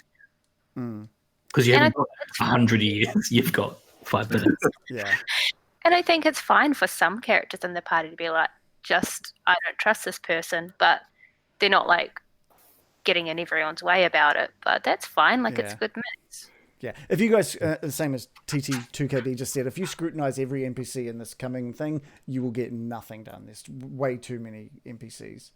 So just enjoy it. Enjoy what happens. And I will try to make things relatively obvious if you guys are asking the right questions, if you guys are looking in the right places. There will normally be tells, you know. Will there be like a chime that ding dong? Yeah, it's like dun dun dun. That's bad. Yeah. But you start playing scary violin music in the background of Dicey, who hasn't got good intentions. But that would be cool, though. It would be cool, but it would be a dead giveaway. Yeah. But or would we be just reading into it? I don't know. But I think part of the fun is coming to realize who is here to help you and who is not. That's actually quite fun. But I think you're right. You can't just trust everybody. You've just kind of got to fall into that trap and then realize and learn it. But yeah, for me, it's hard because I just don't trust anybody. It takes me personally ages to get to know anybody. Are you talking about Dave or Loris? No, Dave. Like absolutely, personally, I take ages, and so I find it very hard to play, welcoming everyone in, and hey, it's just not me. You don't have to be welcoming.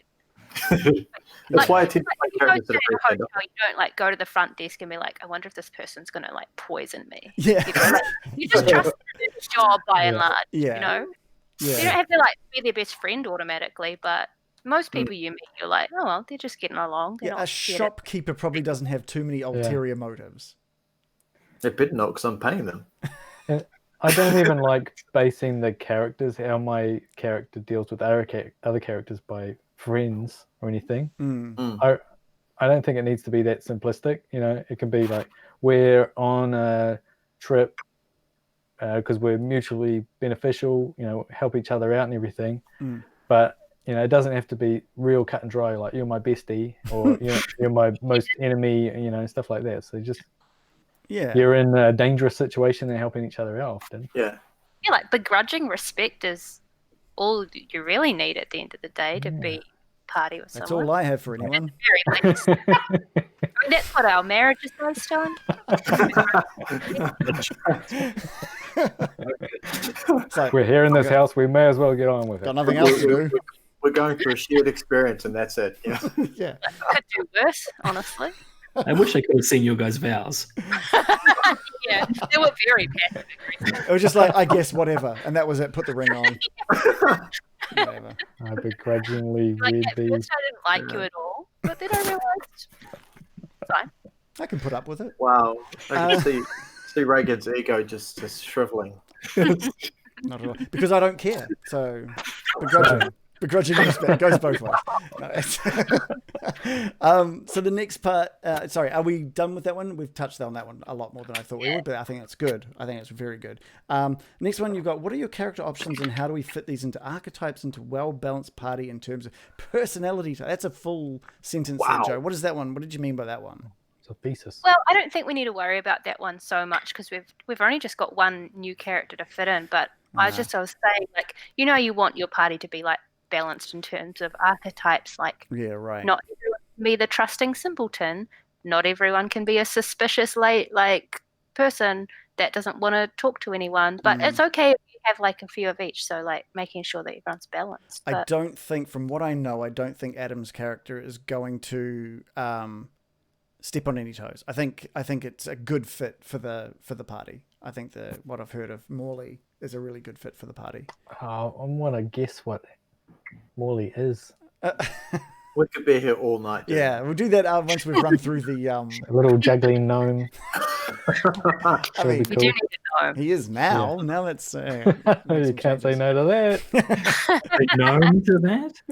Furry Blue Alpha is saying, isn't part of the purpose of episode 0 to reveal characters? No, we do what we want on session 0.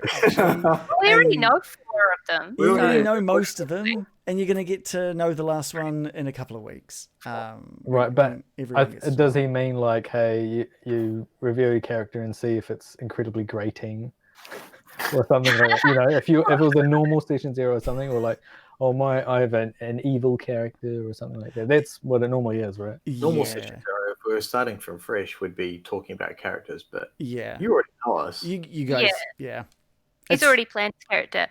Yeah. But if he was like, I've made a Goliath barbarian, would be like, yeah, then I'd be putting a... like, maybe you want to ripcon that. I'd be like, sorry, Dave, you need to... Sorry, Dave.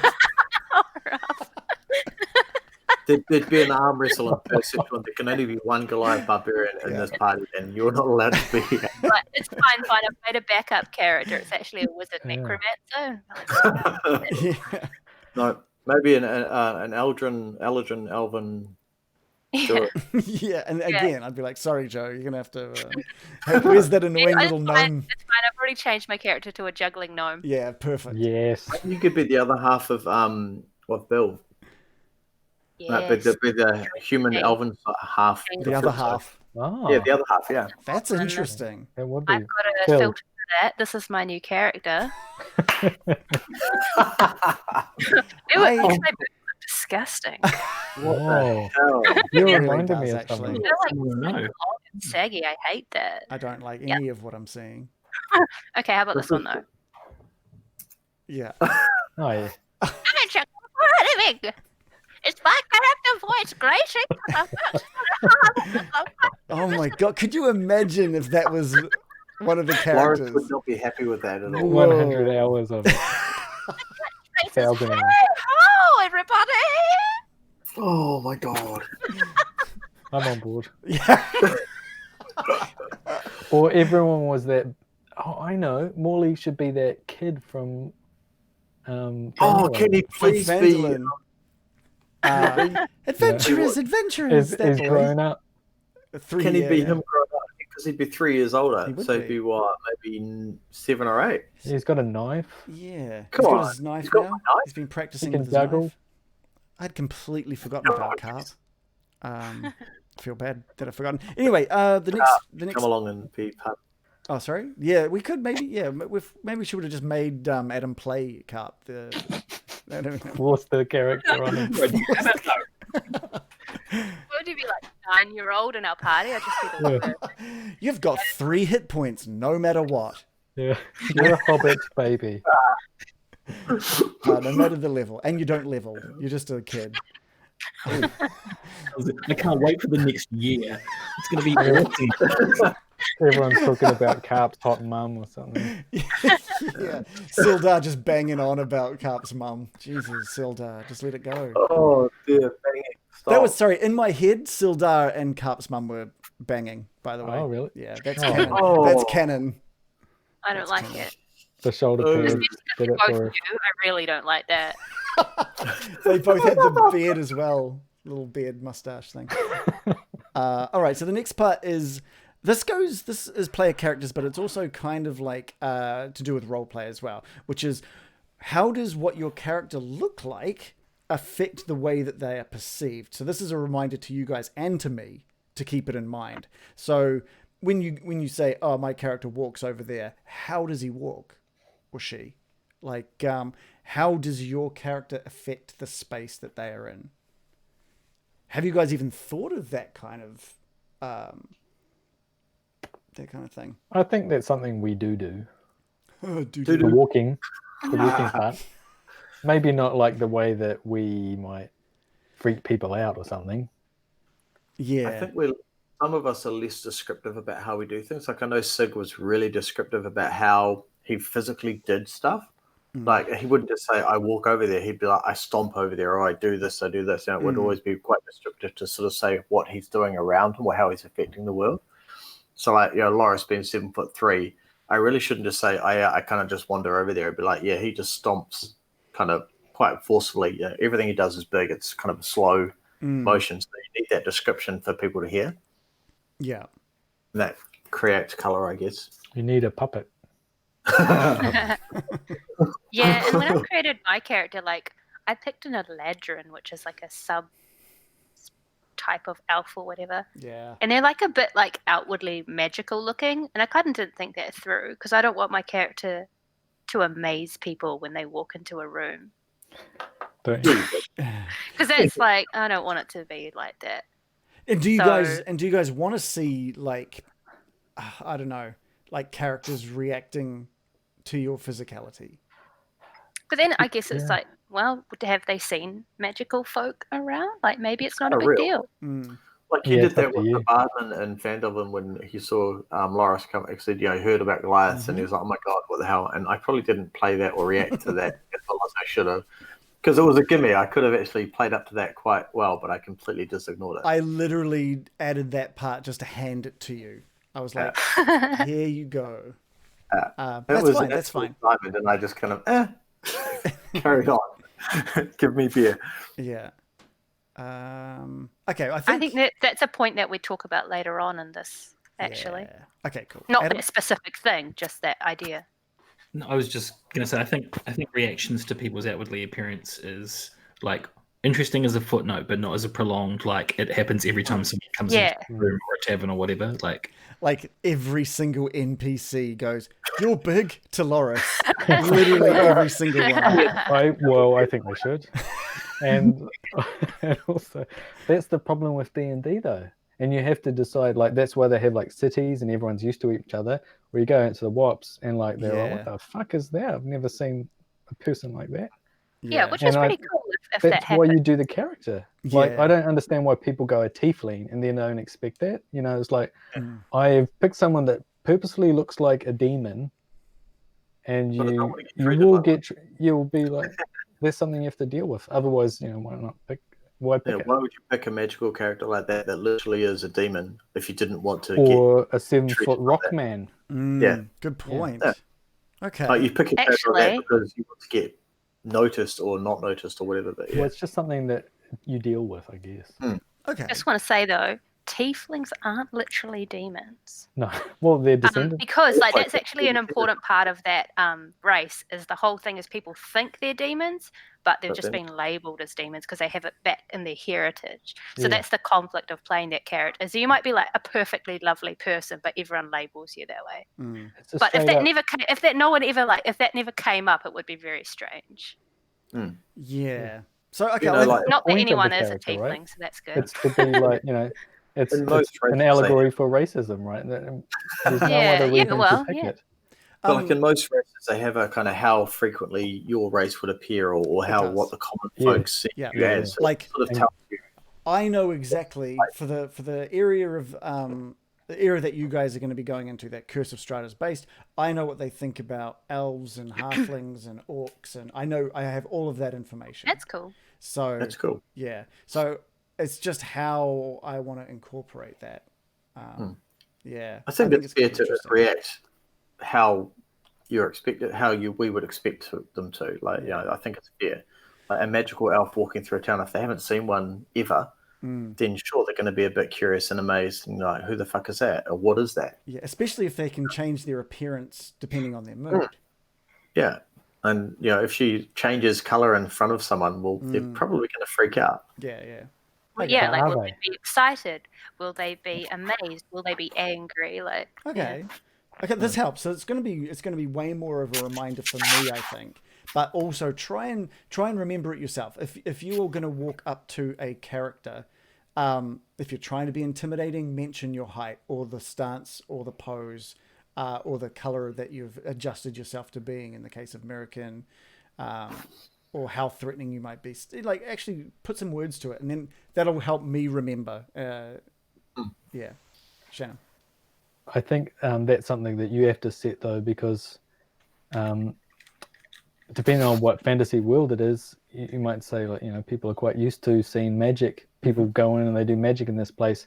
When I was DMing, I said that hardly anyone does magic, so the players already knew if they did magic, then they'll draw attention. People, you know. Do you guys want to know that up front, or do you want to learn it as you play? Maybe. I think you have to know it. Yes, I do. I do know. Yeah. So I think it's something as characters we would know. Yeah. Then obviously, if we walk into a town and go, "This is a commonly known town," you know all about it, then let us know. Yeah. Cool. But if it's not something we know, and you know these people have never seen a 7-foot giant walking through town ever, then go for your life. The only kind of information I can give you is that the town or the area that this whole game is set in, none of your players know about. Characters know about. Yeah, it's not a well-known place in Faerun. Cool. Yeah. Okay, let's move on to the next one. Each character must know one person from the party. That's pretty good because you guys all know everyone from the party except for Adam's character Morley. But we've worked together with John to create kind of a bit of a shared backstory between the two. So Bill is going to be the character that Adam's character Morley knows. Are you quite happy with what we've come up with, Adam? Yeah, it sounds awesome. All right, cool. And I think that should really help when Morley and Bill eventually meet. I think that will really help instead of it being like this awkward, hey, why are you standing in the village? Like going back to that whole thing about how crap it is to be like, everyone meets at a tavern and has to find a reason to be friends. Yeah. Better if, like you say, they've got an existing bond with at least one person. Oh, he must be Bill's cousin. It's not Bill's cousin. Oh, that would so justify the half elf thing. It would be so cool. Bold. Oh yeah, you guys can actually have already got spoilers from looking at the campaign on D&D Beyond. I just kind of realized that as well. No, I haven't looked at I that. haven't looked at it. All right, cool. No. It's not open. What's that? What's What's D&D Beyond? Huh? I know. Now you're just like acting down on it. Actually, No one's for playing it. for anyone who's watching, we've actually got the D&D Beyond overlay on right now, so you can actually see the characters, including Morley, on the overlay. So you guys can probably see that now if you wanted to. All right. In regards to dynamic, I think there needs to be a little bit of work on your guys' behalf to decide, and this is just, again, notes for yourself. How does your character feel about the other characters? And how do they want to feel about those characters? That kind of stuff. So something that can create a bond between the characters we've already got. What does the Baron think of Bill? That kind of thing. Yeah, there should be at least one thing that we could admire about someone, even if they have their things they don't like so much. Yeah. Hairdo. Yeah. What? His hairdo. Yeah. It is good. Yeah. About Bill, right? He's so glamorous. And Adam, that might be something for you going into the first couple of sessions, is as you learn about these characters, what would Morley like in the characters he's meeting as well. It's just something to add to your notes. And notes are going to be very important this session, but I think we'll get into that later on the list. Agreement to mold the character ongoing to fit the party so everyone is happy. This is just what I was saying before. Not locking yourself to a backstory if you need to, but being like, oh, this goes against the backstory, but it's way more fun or it's way more interesting. So I'm just going to, as long as I haven't like stated out loud the million things that has created my character, I can adjust as we go. What are your character's goals, or how do they act on these? This is another thing that I want you guys to like write down in preparation for this, is just what does your character want out of the next year of its life? Like, what is it? Is it in the case of like Mirakin? What is she looking for in life at this point? And you don't have to have that answer now. Yeah. Is it? Yeah. It's just something to add. Something that I think would be good to have written down. Always wanted to kill a vampire. Boy, How are you in luck. convenient. Hope I meet one soon. Hope he's got cards. That would be fun. I've become a steak maker, you know. yeah. Sharpening, I I'm a whittle my boutique steak whittler. yeah, I'm an amazing whittler. Actually, she probably would be. If anyone would be whittling. I love crosses. I've become a devout Christian. And my hobby is now blessing holy water. How convenient. That actually comes up. Like, I would have to pick my spells, right? Yes. And one of them, I was like, fuck. I quite like that spell, but it's so anti-vampire that I'm not going to pick it. Because it's too perfect. It's ridiculous. It creates like a fucking column of sunlight, like 30 feet across or something like that. Damn. And you can just move it around. It's like... Probably. But I mean, if you're thinking in character though, like once you've learnt about Strahd and learnt about his weaknesses, maybe it is something that the Baron would pick. Exactly. When he levels up, right? Yeah, but I have to be picking these spells now. No, but you get to change them each level, right? Yeah, aren't we like not 5th level? We're like up.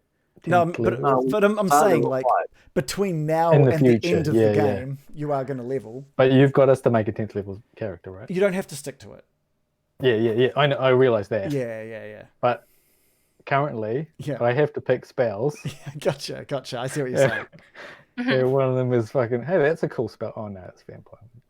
But dude, just so you're metagaming against your own interests. Well, there's a lot to pick, so I thought, well, there's plenty to pick from. Okay, all right. It's fine. Okay. Imagine though, like if during the campaign he'd like in character being like, "Oh wow, I've just found out there's a spell that creates sunlight. Oh, I'm not interested in that." And everyone being like, "What the hell, dude? What? He hates sunlight. I heard he's allergic." He's like, "I'm just not interested in it. I'm sorry." Yeah. Can you tell us if our characters even know what a vampire is? Like, I'm a necromancer. Would I know? Would I vaguely at least heard the word vampire. Vampires in this world, while they are very similar to like what we, the players, know of as vampires. Obviously, there's no Transylvania, there's no Dracula, there's no Mary Shelley that has written this thing. So there's there's an actual lore. Mary Shelley. Oh, she did Frankenstein. Sorry, yeah. There's a lore to vampires, and it's about The vampire lore. and it's like a god or something that is literally called Vampire, who has created, turned Strahd into this thing. But that's just So would we know about that? I'll look that? into that. I'll look into that. That's something I need to figure out. If it's like an obscure religion, we probably wouldn't. I'm thinking like you that. don't. But I am into obscure religions though, and I'm a That's true. necromancer. Yeah. So I don't. I'm just wondering. I'll have a look into it.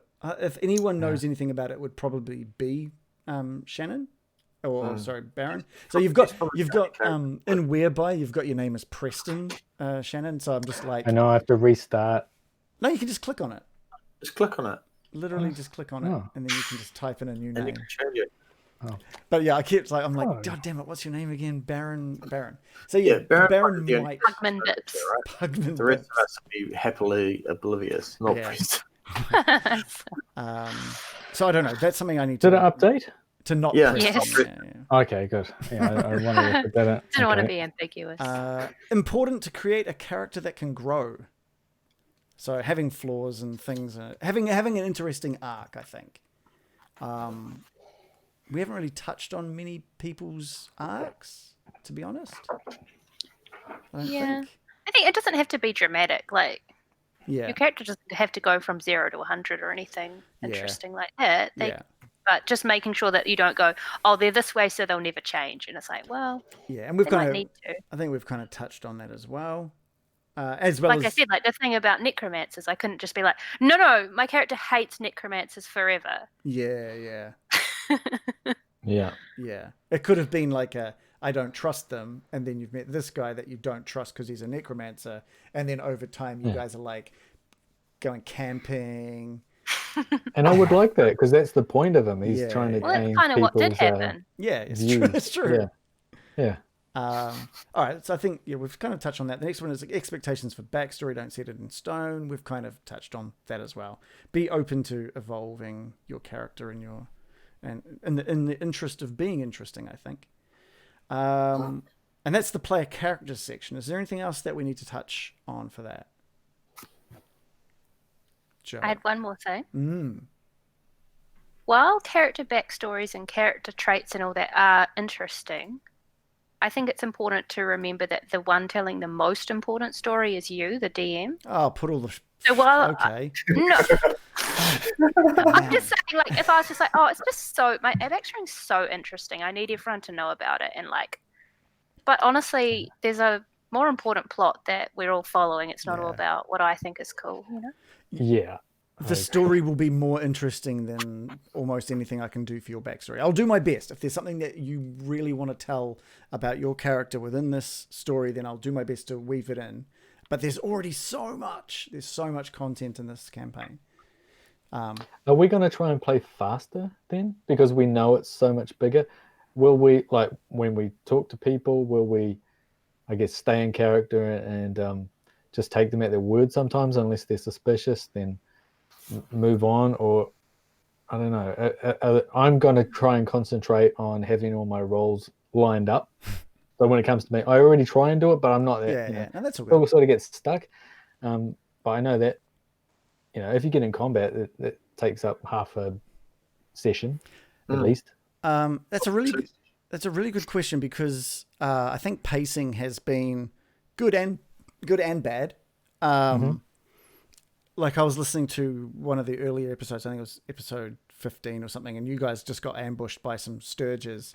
And that was really boring to listen to. It was just like, these things showed up and we're going to roll, and we hit one, and then got sucked off. you're getting sucked off in the forest. Yeah. And then That was boring. it was so boring. And then just to make it No. worse, just to make it worse, it was boring to listen to. Like I Okay, was like, yeah. when is this over? And it's just making Because it's sure a random encounter. it's that's why. random. It shouldn't be something that It drags doesn't out. move the plot. It doesn't move the plot. It is. Yeah, sorry. Yeah, Adam. I didn't mean to cut you off. Oh no, that's all right.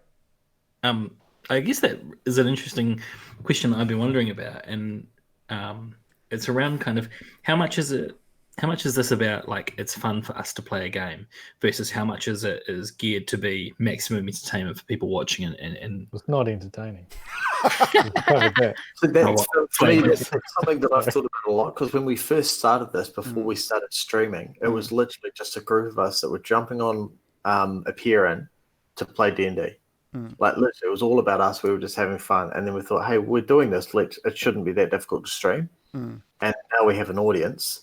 It's like, what's the balance? And I know Reagan says it's all about us having fun, but at the end of the day, 100%.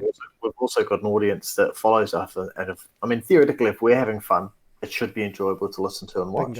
Bingo. But there's going to be times where we bump into a bunch of sturges or boring something or others, which may not be so fun to listen to, but it happens. But I So think it's how we There's a person that controls that, though, is the Yes. key. That's the thing. That's the thing. It's making sure that, like, if it is a random encounter, that it's the battling is fun, but that it serves a purpose, right? And that's finding the purpose for a random encounter. Or if there's no purpose, if it's just about making you guys feel that there's this area is dangerous, making you feel like it's dangerous, but getting through it promptly. Like, there are ways to expedite that but maintain the fun. My main thing is making sure it's fun for you guys. If it stretches out, man, I can just edit the podcast. I don't care if it's for the viewers, you know. But my main thing is making sure it's fun for you guys first and foremost. That's it. Random Origins in the chat as well just said, "We're along for your ride. Ignore us." So I think playing live versus podcast is hugely different. Things that work live sometimes don't work in podcast format, and sometimes need to make certain edits to make sure they work for podcast. I am all about making sure the live version works first, and that's making sure everyone has fun. Like, that's it. And I think there are things I can be doing to make them even more fun. I think there was just like, sometimes when you get into a roll by roll fight with 12 flying sturges, you're just kind of like, oh, well, 4 people have missed in a row. And like, so there's nothing happening other than our guys being attacked. And then finally there's an attack that connects and hits. And it's like, you know, maybe you did 4 points of damage, and it needed 6 to die, but maybe 4 is going to kill it this time. Just to help. Just so there's not the risk of some more extended missed rolls and stuff like that. But even if there is like an extended missed roll type situation, if there's stakes to that fight, totally. then it does have some weight to it. Yeah. Whereas if you're, I guess the stakes are just trying not to die. Yeah. But if the stakes are also like, we got to get to some place, or there's some obvious goal, it's fun. It's honoring the context, you know. It's totally about honoring that. It's again, and that goes back to just trust me on this. I think I've got some good changes for all the right times to make sure this progresses in a meaningful way. I think this came about because, Shannon, you were asking about are we going to pick up the pace, and I think the way we can do that is by me listening better to what you guys are saying. If I hear you guys umming and ahhing about leaving, I probably haven't listened quick enough. If I hear someone that says, "Oh, look, we just need to go," maybe I just grab you guys and go. Like, what's the worst thing that's going to happen? And I think that was kind of a thing, and I've seen that a little bit recently as well, is where they hear someone saying, "All right, we've got to get to the tavern," and instead of you now having like this conversation between 5 people that all have their own opinions, I can just go, all right, so you guys all arrive at the tavern. It doesn't matter about missing out that should we or shouldn't we. It's about progressing you guys to an interesting part. You're moving all our tokens over to the tavern yeah. in a orderly fashion. Yeah. I think good storytelling will make it more fun for you guys, and removing some of those painful, what should we do next? 3 people want to do this, 2 people want to do this. what's the best thing But to also, do. everyone wants to be agreeable, so no one Yeah, wants to have a that's strong right, that's the opinion. So we all problem. like, it's fine, whatever you want. No, Yeah. no, what do you want to do? I'm never going Let's to be. continue for 5 more minutes. I'm never going to be like, oh, you guys are umming and ahhing about going to, I don't know, like a church or something to figure something out, and I'm like, you guys are all now at the tavern. I'm not going to do like just take You away took too long. choice. Yeah. I'm not gonna take away choice or anything like that. The church falls down, you have to go to the tavern. Okay. Yeah. But sometimes it might be more interesting to have you guys have that conversation about where to go. So it's really context heavy. Because those Really conversations can actually be quite interesting when you're actually discussing Yeah. stuff. Having Yeah. it's a party, not conflict, but a party discussion about what do we think is the right thing. Yeah. If there's urgency, then okay, maybe it's like someone says you've got to get here, we'll go there, but you're not going to spend 5 minutes discussing it. But if you're going, well, what should we do next? It's the end of the day, sitting around a campfire. What should we do next? It's a logical choice. So, like combat is a big part of D&D. Yeah. So it'd be interesting to know what people enjoy from combat. Like personally, I know Reagan, you were mentioning that it was annoying when Sig would block a doorway or something and the rest of us would pummel from behind and stuff. But personally, that's the sort of thing I enjoy, a tactical thing where everyone's playing their part. And it always goes wrong eventually. You as the DM can have someone come in from the back and scuttle the plans. But I do enjoy when people aren't just randomly doing their own thing. Yeah. Well, we all work together. I mean, that's the part where a lot of party bonds are formed. I'll kind of talk to my side of that, and then we'll go through everyone and what they like. So it's not that I hated Sig for doing that. That was my challenge. I was still, I think I even talked to Joe about this. There was like am I on your side? Am I on the enemy's side? Am I supposed to be like, I know the party's flaws, therefore I'm going to take advantage of them?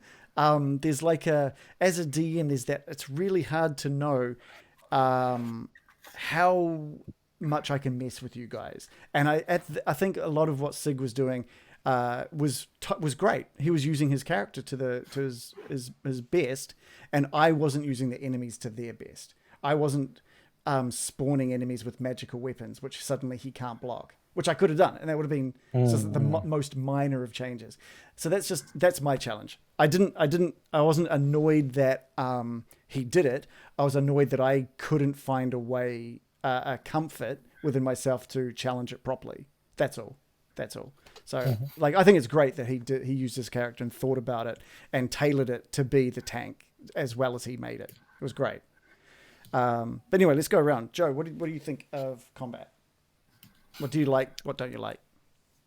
I like the creative side of it. I mean, I always complain about picking a spellcaster because it's freaking complicated, but I do enjoy like the challenge of finding a creative use for different spells. Like what you say about the random encounters, like you don't want to have too many of them because it just feels like a slog. Like especially if it's like you play a whole session and you're like, what did we achieve? We killed some random things. That's it. Like, you don't want it to feel like that. But yeah, like I don't mind a bit of random stuff. Like it helps set the tone of being in a dangerous space. But yeah. So the main thing you I don't like the creative. I like being creative in battle. Yeah. And seeing creativity in battle, not just like I hit the thing constantly. Yeah. I like specifically sometimes choose dumb spells that I think are kind of like a bit wacky. I like to try and use them. I like that you weren't trying to. Not that this is a right or wrong way to play. I appreciated that as well. You were like, "Oh, that spell sounds like it could be fun to cast." Not it might be right for this bad guy we are coming up against, and you found ways to make it work. That was cool. Yeah, I want to do more of that. Cool. David, what do you like? What don't you like? About battles? Yeah. I like smashing the shit out of it. Like, to be fair, I'll be perfectly honest. I like smashing the shit out of things. It's that simple. Yeah. Rolling. You like rolling dice? You like rolling? I enjoy the rolls. I enjoy, beating shit up, and like the combat part of D&D is part of what I like. I like being the big tough guy and beating stuff up. It's weird, I know. But I like the fact that the way we do things, like, you know, like we've talked about this before, where, you know, just rolling dice and going, I hit this, they're dead, is boring as crap. You know, I like the way we do things, and we add color to our attacks, and we add, you know, spells and all that sort of stuff, and it's more fun. Yes, it takes more time, but it's a whole lot more entertaining listening to how people do things.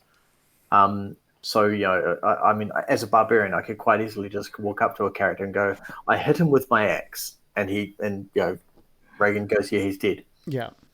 I'd rather, you know, I charge up to him, I swipe with my axe, and Reagan explains that he explodes in front of me like that.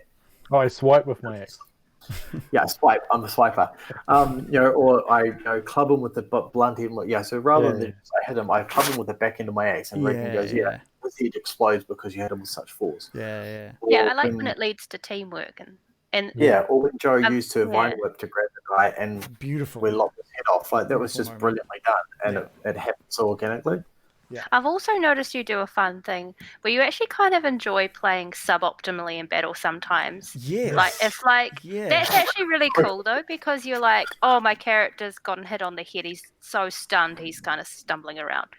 Instead of just being like, haha, I rolled the mechanical dice. There was a really cool moment where Dave like missed a bunch with his axe, and so he literally threw the axe to the ground in favor of like hand-to-hand combat.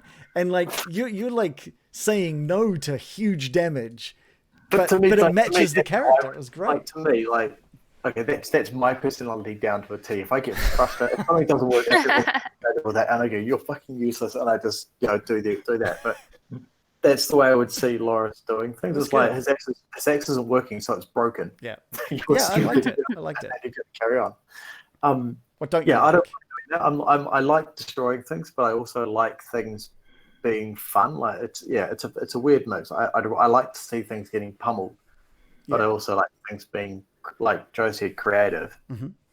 It's way more fun when the colour's there. Cool. What don't you like?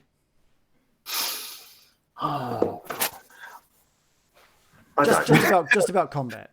I just like, to be fair, there's actually nothing I don't like about combat. I find it fun. It's like with even the long drawn out battles, I find them really interesting. Which is great. When there's 6 of us missing and failing miserably, I find that really funny. I can see the frustration, but I quite enjoy watching other people's frustration when they're missing. I find it really entertaining. So I find I have nothing negative about the way battles work or the way we do things. Yeah, that's perfect. That's great. How about you, Adam? How much experience do you even have with D&D? I'm not 100% sure. Yeah, a little bit. Like no longer a novice. Yeah, nice. And over the last year, I've kind of played sporadically, but definitely not an expert, and probably like knowledge-wise and experience-wise, definitely well below all the members of your current party. So there's definitely stuff I'll have to learn, or stuff I might not get right. But done a fair bit of combat, and learned to kind of run combat as a DM in some lunchtime sessions. I just wanted to kind of learn a bit more about it. But I'm definitely story first and character first. Like I love that a lot more than I like combat. But in saying that, my favorite thing about combat is like unorthodox or creative ways to defeat like an enemy or a monster or something like that, and working as a team. I really love that sort of stuff. But I do hate it when it gets repetitive. Yes. Like when Dave was saying like long drawn out stuff we were all missing, I totally find it funny at first, and it's like a funny moment. But if it keeps happening, I'm like, I'm kind of over this, and I have to work hard to kind of keep myself invested, because the character would definitely be invested, right? It's like if you think about it, like the character, it's getting more and more of a desperate situation, but for me as a player, it's getting less and less of an engaging situation. So I'm more like intellectually into it rather than like, man, this is awesome. I love the fact that I keep sucking at rolling. I don't disagree, man, but I love how the randomness of like Roll20, we all use Roll20. I know when the couple of times I've used actual dice, they've been out to get me and they fuck me over every time. It's true. I've got 2 sets of dice and they both hate me.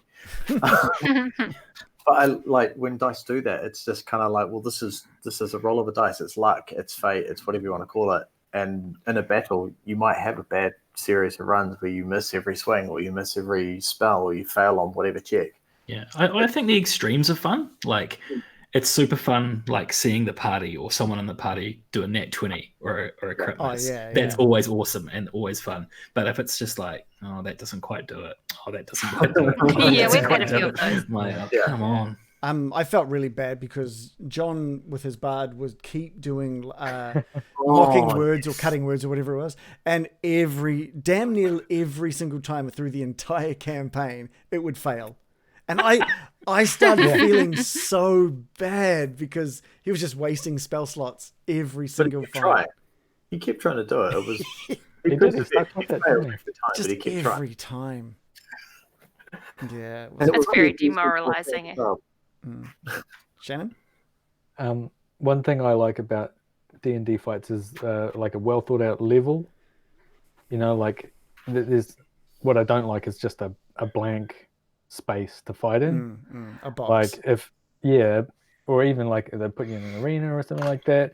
If it doesn't have like if there's things like you go in there, this part's dark, this part's got vines. Or things that you can think of to use them in creative ways, like there's some pots over here, a ramp or something. And when the DM, like you do this really well, if you have an idea, like you want to run up a ramp and jump off here and swing on a vine, if it's going to make it more interesting and fun because you've had a good idea, you go with it, and that's what I like the most. Yeah, man, you'll get leapt for sure. So. Yeah, you get leapt on. That's right. Leptons are actually a science thing. Okay. What we'll just move for, because we've still got so much and not much time left. We don't have that much actually. There's like 2 pages. Okay. We've already covered like so much cross-reference. True, that's true. Breeze through a bunch of All right. So, what type of player do you want to be? As per the handbook, instigator. Oh yeah, there's a bunch of different kind of in the player's handbook. There's actually a bunch of things like, is your character the instigator? Is your one an investigator? Like that kind of thing. Have you thought about what kind of personality traits? And maybe it does involve us looking into the player's handbook and actually figuring out what sort of personality your character has, or do you already have an idea? What's the first thing your character would do when entering a room? Is it look for the exits so you know how to get out? Is it look for the biggest guy in the room to know if there's any threat? Are you the guy that's just going to walk in and say, I'm here, does anyone need me or can I help out? It's understanding that kind of thing, I think. I think we kind of covered that, how you kind of have to have a balance of different types of people in the party. And like how I was saying, like if I maybe think about transitioning my character to a more trusting character, that's almost a bit of an instigator in a way, because they just make bonds that can be broken or enhanced. They just start things, you need someone to start things. That's why you can't be all standoffish investigators. And it's really easy to not want to take the limelight or hog the focus of the story. And I think that's something that we've dealt with or had to deal with a lot of, is everyone going, well, we'll just, who wants to do this? Instead of just being like, I've already got an idea, but let's just see what everyone else has. I just want people to be like, I've got an idea, my character would do this. Just find the gap and just jump in. Just jump in with what you want your character to do and be okay and open to it. It'll lead to way more interesting things, I think. We've got one here which says, what mistakes have we fallen into the past? What would we change? But I think we've kind of covered that. Joe, you've got that being too polite, like going with the party actions even though I disagree. Or ignoring plot hooks. I should have been more hungry for plot points, things like that. So I think there was one thing that came to mind when that, like, disagreeing but not wanting to be a problem. What's a good example of that we can discuss? Just like stuff like I, as a new player, I'm like, okay, I got to find a reason to get along with the party. But then, certain situations would crop up and it would just be like, instead of saying like, hang on, stop to someone who was doing something, I'll just be like, okay, well, I'll just let them do it, but I'll just in the background not happy about it. Okay. But I just should have spoken up. Yeah, I think a lot of the issues we had in the last campaign is because we talked about them afterwards instead of having our characters in game going, whoa, don't do this Flipping thing. out. Yeah, like flipping out. Like, what are you doing? Although I can't do I this. think sometimes we did say, whoa. I think that's when it did get frustrating, Right. where our characters were going, it's a hard don't do that. But I guess, did it sound like it was coming from the character? Or Yeah, did it sound, I think it I needs to remember sound... some things. Oh, like that. okay. It was just making sure we're It's a listening out tricky there, I one. think, as well.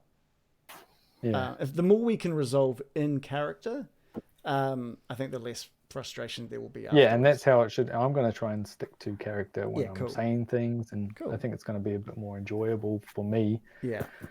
Okay. Well, we'll move on to the next one. The next one's important for me. Paying attention and sort of expectations in regards to paying attention. First of all, I've mentioned in the Discord, note taking is.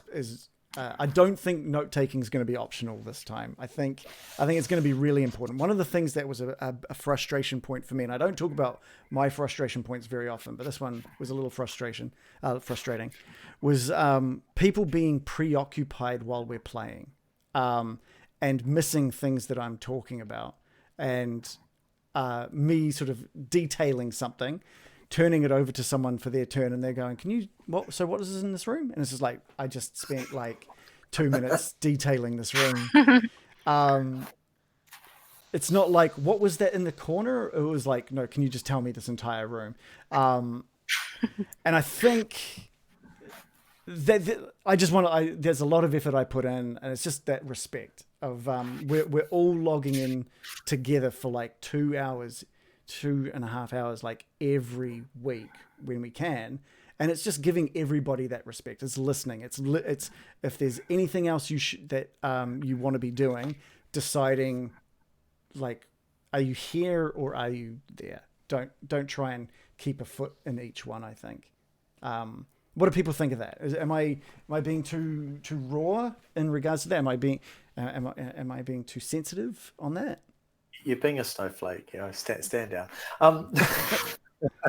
No, I think it's totally fair. It's totally cool, because I think like even in the midst of you, because obviously you put a whole lot of work and effort into creating the color that we see, and if one person kind of goes, so on my turn, so what am I looking at again?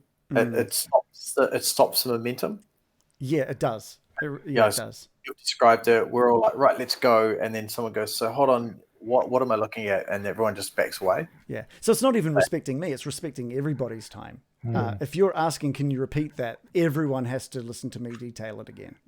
And the rest of us are like, dude, it's like a pot there, and a door there. We heard it about 30 seconds ago. Yeah. I think that's more than fair. Yeah. It's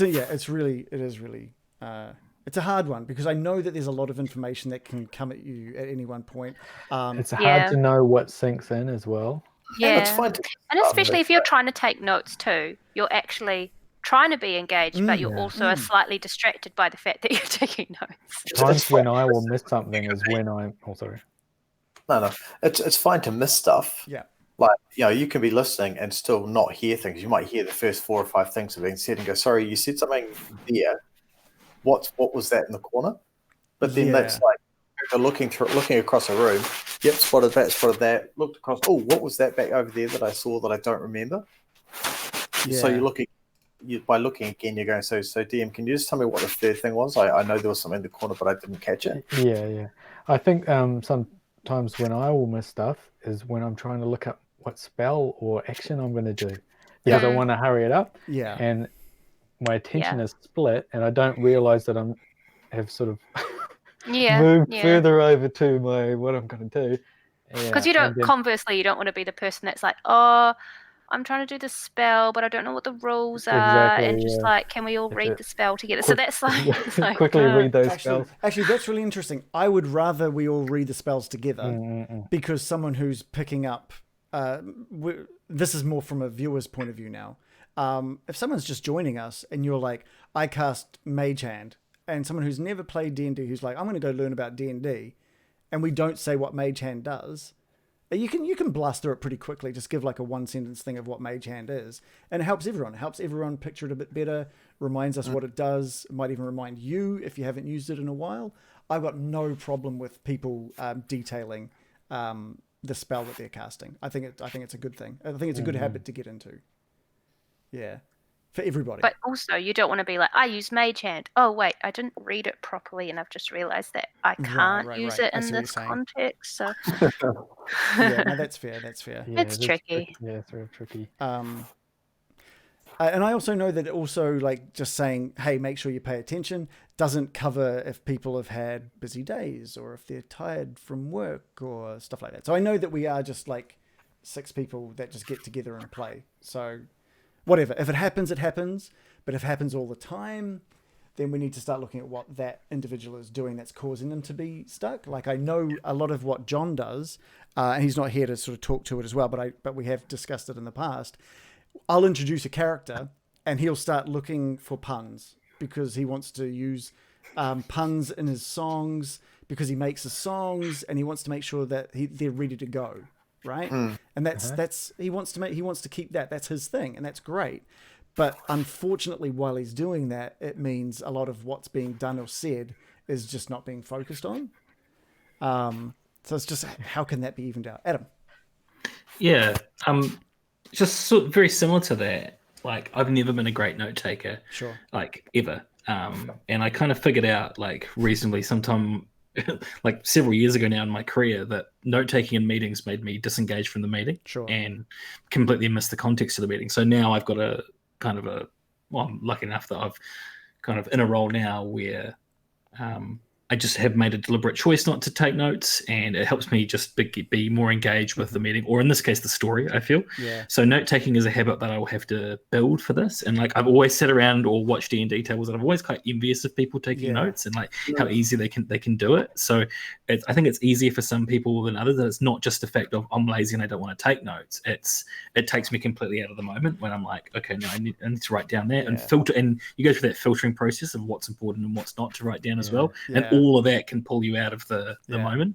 I don't take notes at meetings at work at all. I haven't done it for years because I'm the same as you. I just get taken out of it.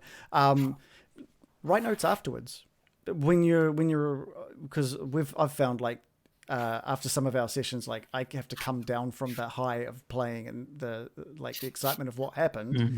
That's a good time just to write down a few notes, or when we're chatting afterwards, when we can sort of detail. Maybe we need to have like 5, you could 10 do it in the minutes. break, I guess. We can do it in the break. Or we can have 5-10 minutes at the end of every session where we literally talk about what happened, and people can make notes.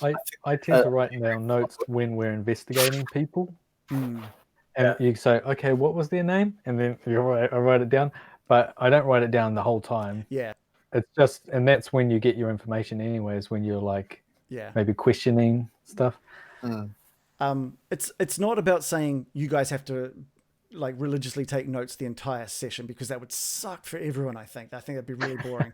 But it's just making sure that you're keeping note of, like, at the end of the session, you're like, what was some of the important things, and just keeping them somewhere. You guys are also very lucky that I do these, like, I'll be doing like I did last season, video recaps every single week.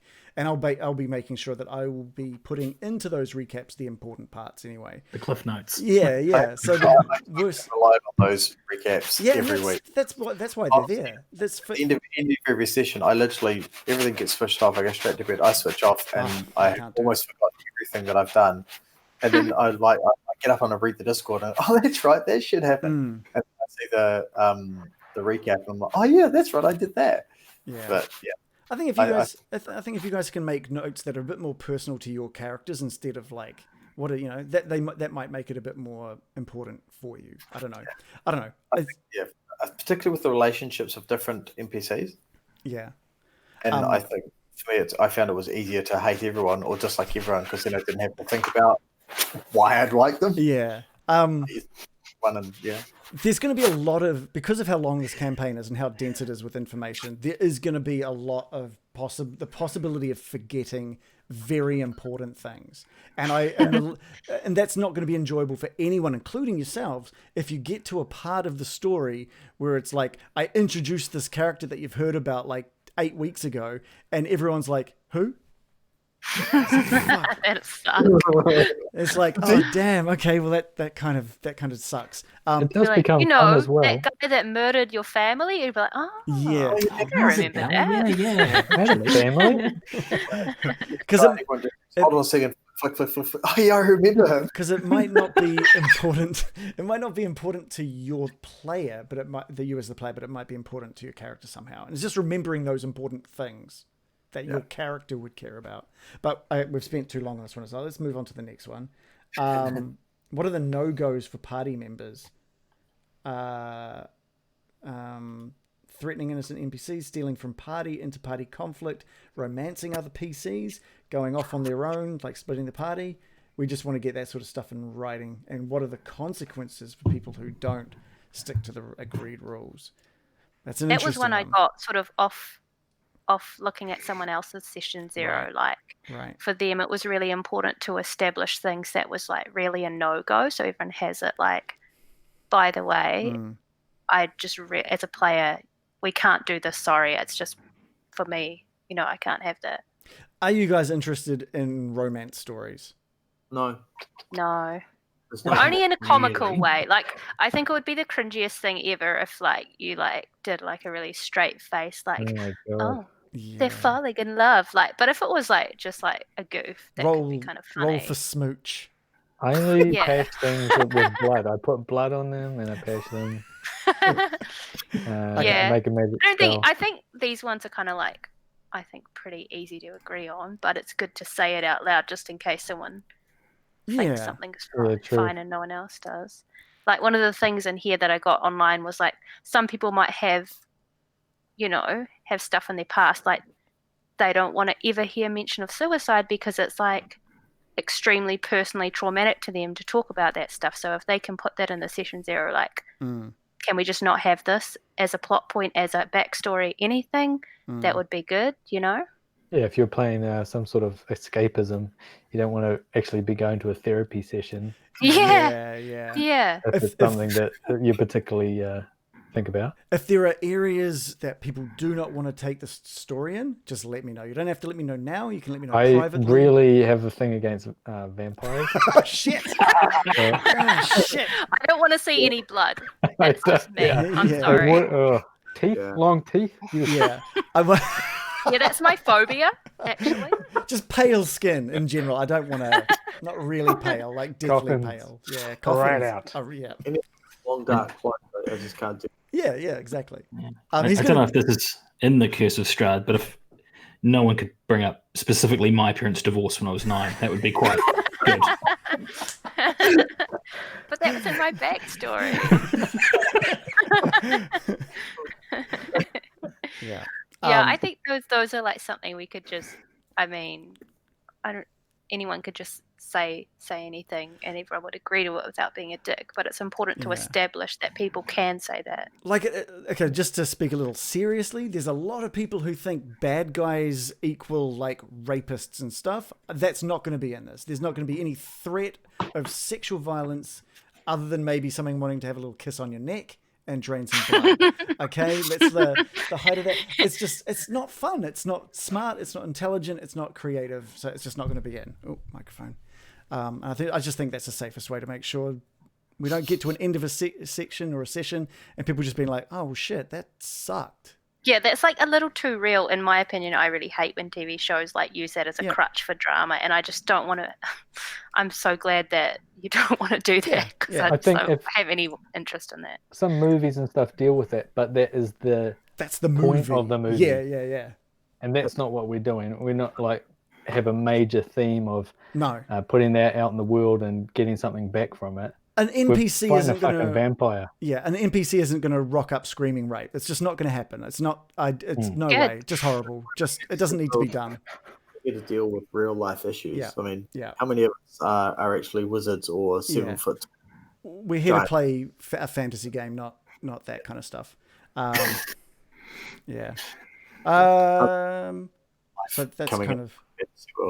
Yeah, and that just goes into that next one, which is what's a no-go situation, which is cool.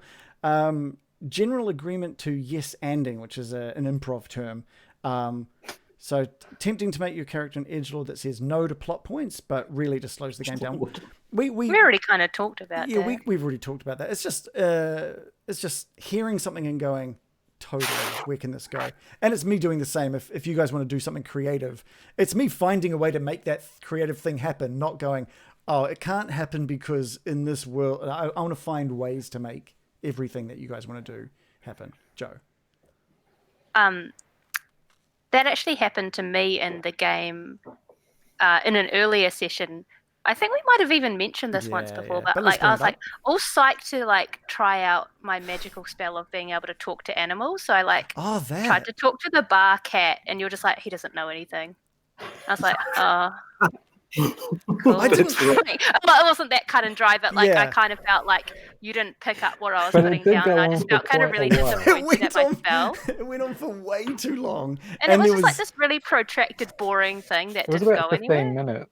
Yeah, you keep trying to probe this cat for answers, and it's like, yeah, I know nothing. I didn't know. He's like, he doesn't care about anything going on. It was one of those situations where I was like, it felt like you weren't. It felt like a. Can you give me a plot hook instead of having things that you were specifically asking?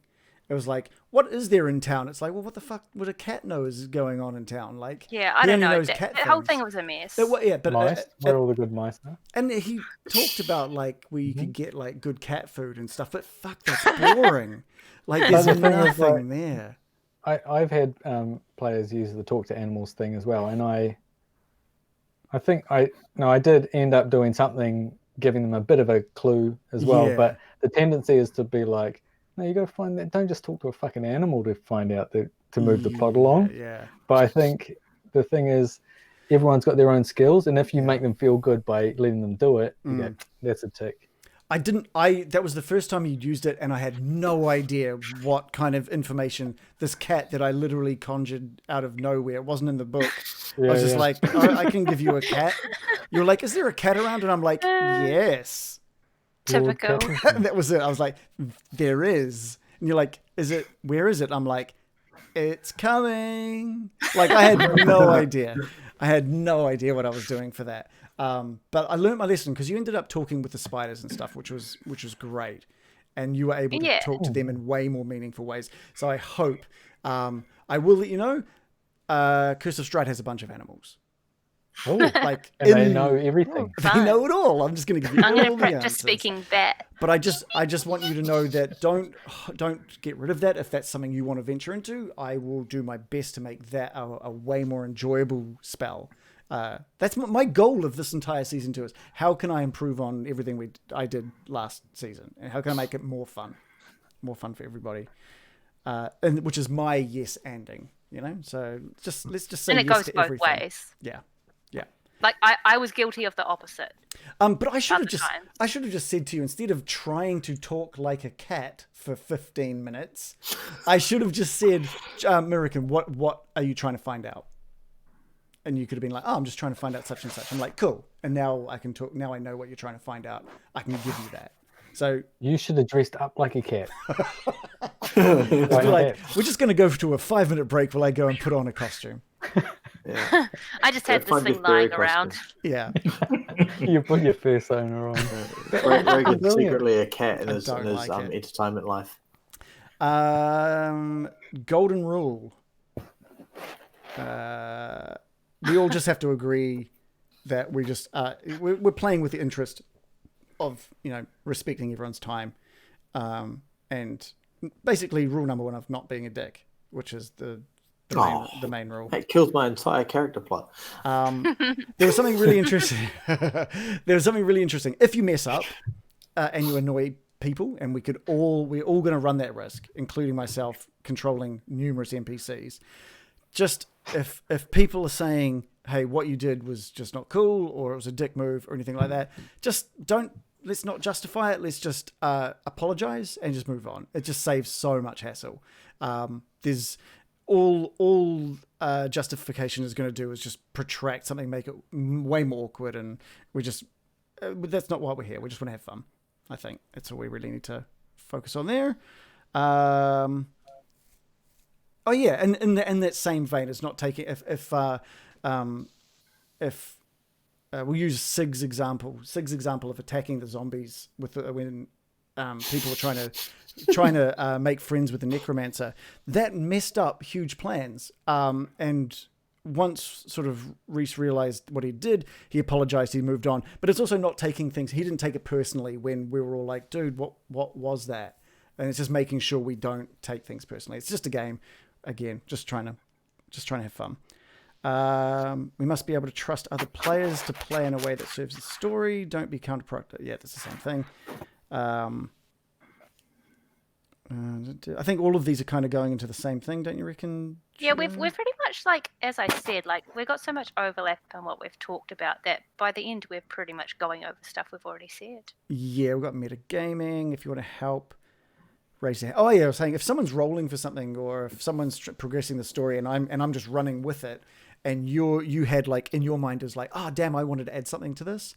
Just put your hand up, and I'll probably stop and sort of listen to what you wanted to say, and then I'll just rewind time and we can incorporate that into the story. So don't feel like that you've ever missed a moment to add something.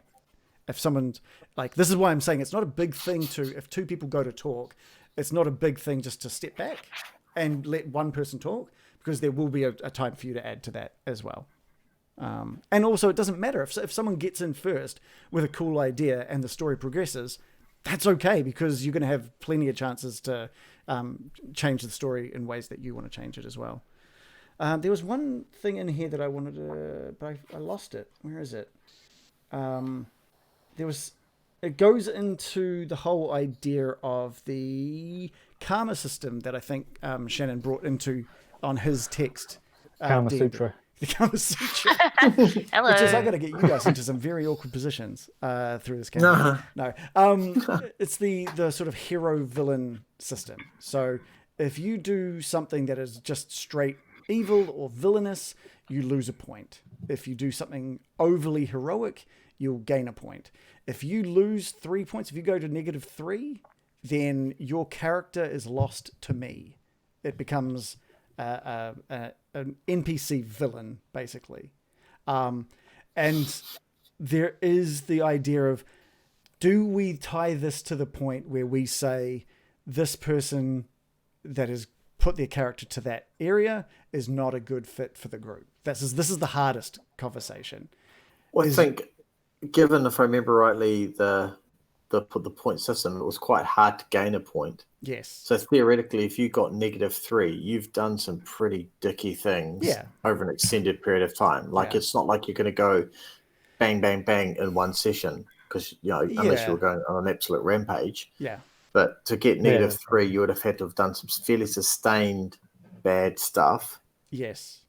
It won't be easy to get those points, either positive or negative. Like, it's not like, oh, I look at that NPC funny. I'm like, that's not going to earn you a negative point. You have to. You can even be a dick. Yeah. I mean, you need to sort out like what constitutes a point or a negative point. Some good examples, but being a dick and not sort of, if you're going to actually do something evil, then that is a point. Yeah. Negative point. Yeah. But if you accidentally fuck something up, or that's not a point. Yeah, I mean, we're talking about intentionally destructive, evil, whatever word you want to do, but intentionally anti the campaign or anti the group things, and you need to do 3 of them. Yeah, but it's surely also, after you do the first time, you're going to get talked to, and there's going to be some chats about, hey, that wasn't right, and you apologize and you move on. But if you where did I that got again, it from, also says things like, because it's a evil and hero system, even if you have like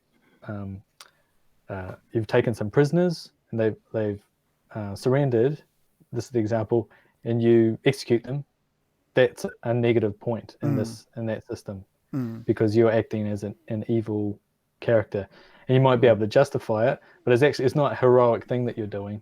And I think if you're playing a generally heroic game, that goes against it, and that's why they have the point system.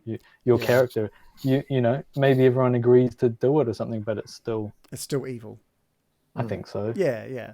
And like, if you think of alignment, it's like going from if everybody starts at like neutral good, think of it as going to like neutral, neutral evil or chaotic evil, and then just off the alignment chart. So it's like you're gone. So that's how it's Lawful kind evil, of yeah. If you're in a So- lawful evil character, you should not be playing. I Yeah, think. I agree.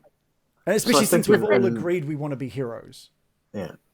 That said, though, Go, I don't Jo. want to make people afraid of doing something, Correct. Yeah. minorly annoying or rude or like Yeah. aggressive, That's because where- you've got to have flaws with your characters, and maybe they're impulsive and maybe they're Yeah. a little violent, but as Yeah. long as they're not evil, Yeah, Adam. I seem to recall I lost a karma point in that text adventure for shitting in a sink. No, you did not lose one for shitting in the sink. Did I lose it for stealing the shampoo bottles? Or No, the smellies? it was way after that, and that was with the old man. I think you. Oh, you shat said- on his wife's grave. No, it wasn't Yeah, even that's- shitting in his. Oh, shitting on his wife's grave didn't even make you So lose a did that. point. It was after that, and then provoking a fight with him after you knew that you had just shit on his wife's grave. Yeah. that's pretty On bad, his I'm own gonna home. say. I mean, that is Yeah. kind of bad. You're like, No, who, it's not me? shitting in the You sink. defecated on his grave and then you mocked him for It's it. knowingly And got provoking someone Yeah, to it die was while you're outnumbering pretty them horrible. after shitting Oh, on his man. wife's grave. I felt sure it was for the sink shitting. I mean, that's also You- evil. Yeah.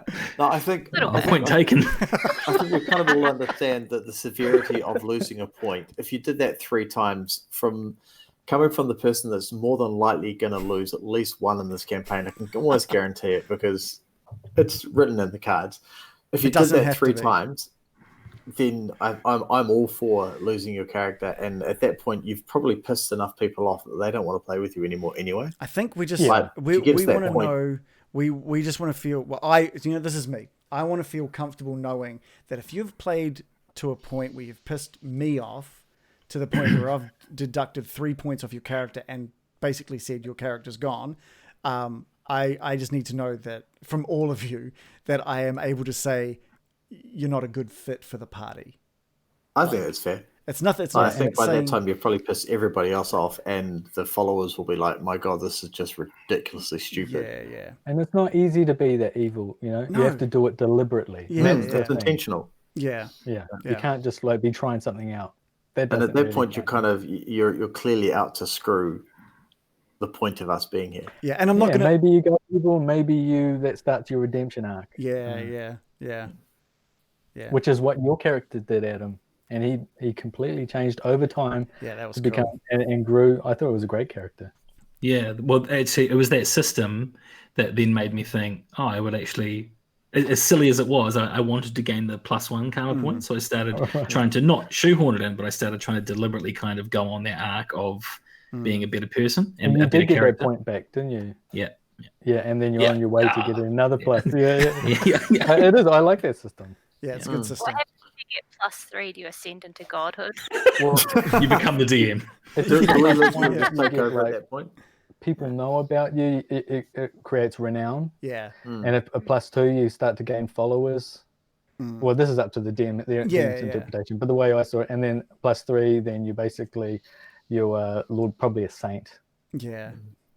But I think as a reward warning system for us as players, it's useful as well. Like if your character gets a -1, you're like, oh shit, whether you intended to or not, you've done something that's upset the party or upset the flow or upset the group. If you get a +1, oh sweet, I've done something right. It's actually worked. It's been really cool. It's been incredibly positive. So it's a kind of a if like where you lose a point, so you try and regain it. Generally, And it that's is a not really good necessarily thing. as a character, but it's sort of as a player, you sort of like, I've got to think about how to do things better. Yeah. Yeah. And that's good. That's what that's the whole point, right? The whole point is figuring out how to play better. Because the more the better you play, it literally rewards everybody, including yourself. You know. Yeah. But I think we've covered everything, right? Yeah. Oh, there's one thing about not metagaming, but again, we've probably already discussed that. We've talked that. But since we have got that written down, that's things like just making sure that before or even after, basically any time during the Curse of Strahd, there's no checking up monsters' stats, and that includes afterwards, because you might meet another one, right? So It's only knowing what your character knows and not going out of your way. Even if you're super excited because that fight was so cool and you want to know what else that character can do, it's out. And I don't want people. I don't want people like lying about metagaming. I don't want to be like, hey, there's no way that you've known that. I want people just to own up to it and be like, I did. Look, I'm sorry. You're not going to get a negative point because it's not something your character did. But I need to know this because that means it's not about punishing, but now I can change that creature to something even more interesting now for everyone. But just don't metagame. Just don't do it. I do agree with it. That is metagaming, but it's what you do with it that is the metagaming. Yes. Yeah. And like you theoretically, could have DM'd this game before and then been a player after it. Totally. And you should be a good enough player to not let that influence you, because you're playing a character. But I agree with not looking stuff up because you find it interesting while you're playing the campaign. But if you already knew all about vampires or something, for example, then you should know, okay, my character doesn't know that. That's the metagaming part. Someone said, will you allow common knowledge of monsters, like knowing that a zombie is a zombie and what a vampire is? Well, thankfully, like any character or creature that you've come across, you'll know about. So that's already opened up a fair few of undead, thanks to Lost Mine. But there will be, like, your characters are all from Faerun, so it's a myth. It's a magical world that you guys would have met a bunch of these kind of creatures before. It's just what's realistic. What would you realistically have seen? Or maybe there's stories about them. Or studied. We can always just ask you, would my character know this? And I'm okay with it coming down to a roll. What was that? Sorry, Shannon? Sorry. I was just saying, you just read the book. You gotta read the PDF. Yeah. I'm such a saint. Reagan's got the book lying around the house constantly. It's right I haven't you. lifted. I haven't touched a single page. Yeah. I'm a saint. Give me +1. +3. +3, exactly. Yeah. I think I like the idea of, if you're like, does my character know about this? Rolling for it. Just being like, give me a history check or it's a like religion super check general or... knowledge. Yeah. That also makes me think. What do you think about not rolling that much for some things? Not ever, but like often I think, like, okay, this person is a they're an avid library goer. They've got a background in they went to university or whatever. Often I would just say, I don't roll for it. You're good. That's your specialty. But I mean, that's unless what it's something that is a step up and go, okay, that's quite confusing. But that's specialty knowledge. But that's kind of like what proficiency bonuses are. Not that much. That you're proficient in it. It doesn't mean you no longer have to roll for it. It just means I think as a DM, you got to go, okay, this is their specialty. Would they know it? And just go, yeah, you know about this. Or is it a little bit above and then they might have to roll for it? But I think there can be a danger of over-rolling everything. And you go, well, what? I went to university and studied history and studied undead, for example. Yeah. And I haven't even heard of a rolled a fucking nat mummy. 1, so it's like, you've never heard of zombies before.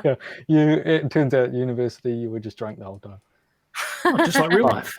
Exactly. You flunked out. You might have missed the class on zombies.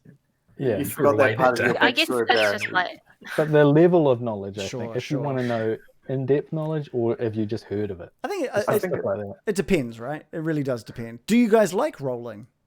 It's a pacing thing for me. Like, if we ask a question, so Baron goes, so have I ever seen this creature? Do I know what it means? And he's like, you can go, you roll a dice. Well, then it might take him a few seconds to find the dice because you could say, so you know what it is? It's a zombie. You've seen it before. You've read about it. Problem solved. Yeah. That's. But what if? Okay, let's take away from like as a monster like a zombie. You come across a symbol etched on stone, and you know that it's like I don't know, like a religious thing, and you're a cleric, right? Yep. Does that mean you know literally every clerical rune? No, not necessarily. So the question from a cleric is, do I recognize this? And yeah, it's actually the symbol of your god. Well, obviously at that point you know everything. Sure, but is it a really common one, like a Christian cross or a Star of David or something? if you're rolling for that, well, some characters might have to roll for it, but I'd say like if that's your specialty, you recognize it, and that makes your character feel valuable, I guess, or it has some inbuilt skills. Just like jumping, I think a good example is jumping, or like. You totally don't have to roll for maybe jumping. some swinging or something like that. Not swinging, kind of swinging, but like you're swinging a rope. Nat one. You have got an 18 dexterity. You just swing over it, unless it's something that you think would be quite complicated. But if you're a little hobbit that doesn't swing at all, then fucking roll for it. Okay, so an argument there is like. I guess this even kind of answers your question. It depends what the DC is for the thing that you're doing, right? If it's a DC, how difficult is the skill? How good am I at it? The thing is, right? Yeah, you've already got an 18. If it's an easy skill, normally you only have to roll over 5. If it's a medium skill, you have to roll over 10. Are you saying you just shouldn't have to roll if it's a 5? If for example it's like jumping, doing a flip or something. Yeah. And it's an easy flip. It will be easy for some people, but not for others. And if they've got an 18 dexterity, they're an elf and everything, just let them flip. There shouldn't be a chance of failure. What you're saying is basically an elven character, for example, with high dexterity is highly unlikely to fail, but a dice, it's an even chance. Yeah, because all you're looking for then is a botch. By the way, I'm not saying... like, it depends on how serious it is. Like, don't make people do a bunch of flippant rolls. That's a bad pun, isn't it? I didn't try to say that. But like, if it was like, okay, you really want to impress people with this performance, everything's riding on this. Yeah, for trivial. Like, you might want to get them to roll because, like, but if it's just like, I do a flip to impress a child, it might be like, okay, you do. Yeah. Or if it's like raining. I'm always going to get Bill to roll performance 100% every single time. But yeah, it's trivial things, right? Things that really aren't going to affect the outcome of a fight or a puzzle or a solution for something. You're rolling when it matters, right? Yeah. I guess it's down to you. And if you think it might be entertainment value, like our boss fight with the rope, then that's also fine. I thought that was amazing, by the way. Anyway, Adam, yes. Yeah, I quite like rolling when there is any chance of failure, but perhaps based on the character, like I've seen DMs give advantage for that before, like, or asking like Brad from Ison will sometimes say, not that I want you to be like Brad Bison, but we'll sometimes say, hey, what's your passive dex or whatever first, and then asking to roll based on that, or then perhaps saying, okay, well, advantage or whatever. So yeah, I'm happy to leave it up to your discretion for me. But I quite like that chance of failure, even when it's slim. That's what I always figured, like the dice rolls being. If you've got a high proficiency at something, you're more than likely going to pass it anyway. But you're literally rolling for a chance of fate to mess things up, like almost like incorporating your character's luck into the. But it is a 1 in 20 chance of fucking it up.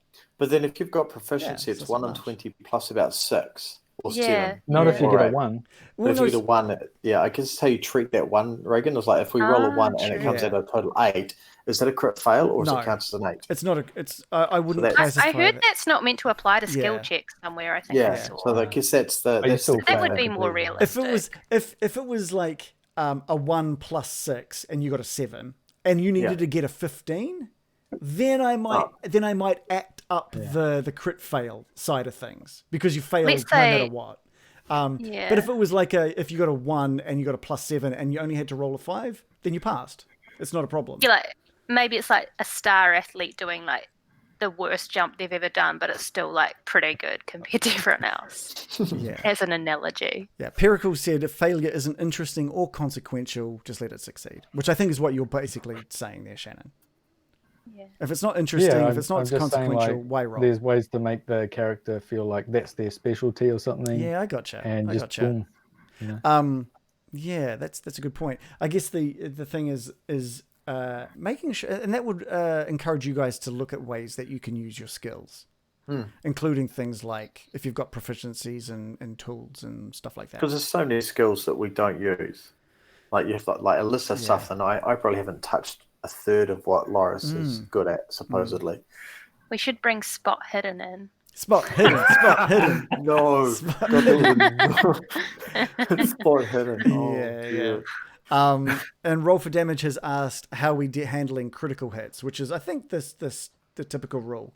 If you get a nat 20, you roll the damage dice twice, and then you add any bonuses. That's pretty much... I think Roll20 just does that. Roll20 does it well automatically. for us all. Yeah. It's more the color that you add to it when it's a crit, which I love. Yeah, pretty much. I think we're kind of exhausted our list. Is there anything else anyone else wanted to talk about? There was Joe? the one last one, which was the positive note that we're going to end on. Which is, what did we do right? What are all the things that we want to say? Like, yeah, we did an awesome job of that last time. We got to And the now end. none of us will have anything to say. Got to the end. That's the best you can say about us at the party. Wow. Thanks, Reagan. Well, yeah. Do we want to go round? What do we? What I've do we wanna forgotten do here? what we did, really. It was a lot of everything. We did a lot. This is the typical Kiwi moment of I can pick to pieces what I did, but I can't compliment anybody or myself. Okay, so some of my favorite moments was when people were talking to characters like NPCs and actually getting into the conversation. Fucking the Baron talking to Boogus, fucking hilarious. Like that moment was fantastic. Joe talking to Harbin outside the town sort of master's area.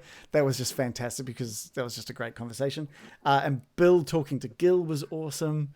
Those three kind of NPC things, I love those. Anytime that I could just fucking throw on an overlay and just do some ad-libbing with you guys was amazing. Radoth was good. Radoth was great. Yeah, the conversation you guys had with him was fantastic as well. Him and his milk. But even before his delicious white lord, he had a good voice and people were just like having a chat to him. Yeah, Radoth was great. Making some breakfast. Yeah, I liked Radoth. I should have had him join the party. He would have been great. Too We much should of a have good him thing, fly a though. dragon. Yeah, maybe. Yeah, that would have been awesome actually. Joe, what did you think was good? I loved all the voices that you did as a DM. You always That said was more so fun. voices, right? More They voices. always made me laugh. I always wanted more. Cool. They were so fun. And I think I just liked everyone's sense of humor throughout it all. Like the little offhand comments and the little just like random little innuendos and just stuff.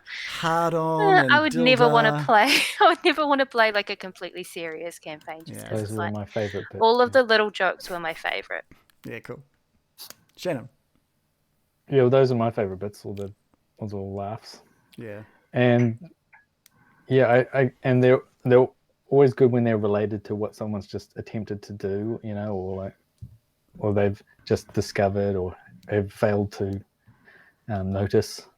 And yeah, and just like Bill saying stuff to people, his little dad jokes. Yeah, so many dad They jokes. quite painful sometimes, but when they work, they're good. Cool. Dave? Yeah, I think that the moments like the Gil Bill moment where it had everyone, all three of us, all four of us, just completely stunned. Like, what the fuck? That was a clincher, and I loved every minute of it. Yeah, that was cool. His Bill's dad jokes, like, yeah, they were funny, and like Joe says, the little offhand humor stuff is always kind of entertaining. I think the opportunity, from my point of view, the opportunity for Loris to use some of his non-beat the shit out of things skills was also kind of fun, but that's on me as well. But being able to create those situations were quite fun. Yeah, I don't know. There's heaps of stuff. There's so much, but I can't remember half of them. Anyway. But I think like the key moments that stick out. Each one of us have done things individually that have stuck out as being quite special little moments, and those are the fun points when we do something that's not quite, what everyone expects. Yeah, I want to say how great Sig is. Yeah. Sig was brilliant. Sig was awesome. Just everything he does is like when Loris was starting to get riled up talking to Duran or something, Sig would walk him outside. Things like that. Like that's Yeah, those sort of moments Plus are his really cool. costume was just like 100 Yeah. amazing. Yeah. Yeah, Sid was it great. was like And Adam, what do you like about us? Tell us. Nice thing. Obviously, favorite thing about us. obviously, how as an good we are. avid fan, The shirts. and I've seen all the extras and B-sides as well. On a serious note, like from what I've seen, you guys have a great dynamic. I love the fact that your party seems to be quite good at creating space for each other, and it's kind of like not deliberate or overdone pauses, but like there's often pauses for you guys to absorb what has just happened or what someone else has just said, even just for a moment, which is super important. I've seen other streams where people are just like, they're too excited to just like jump in with the next thing, and you kind of lose some of that impact from that. And Reagan, I think you are an awesome DM. I think you're really good at what you do. So Awesome. I'm really genuinely excited to like be playing in a campaign where you're the DM. I am super, super excited to start Curse of Strahd. Now that I've done my first read through of the book, I'm going to go through a second time now, just to start piecing together locations and things that join together. So I can. All right, no one likes to swap. So I can. I just Taking notes too, you nerd. I've already put little post-it notes, like miniature ones, stuck on the different pages. Now so you're going to be a girly swat. Like, Shaped come like on. a cat. You guys want me to be for this one, because I tell you what, this is massive. I just came up with another good thing. You're always trying to improve the experience for everyone. You're always trying to think of something new that will make it better. Mm-hmm. So appreciate One day you that. will get one. One day you will succeed, but I appreciate that you're trying. One day. I Yeah, can we only love hope. the effort. Yeah. It's like that speech at that wedding we went to, where like the mother of the groom was like, she about her new daughter-in-law. She always has the best intentions. Oh. No result, but Yeah, that's not good.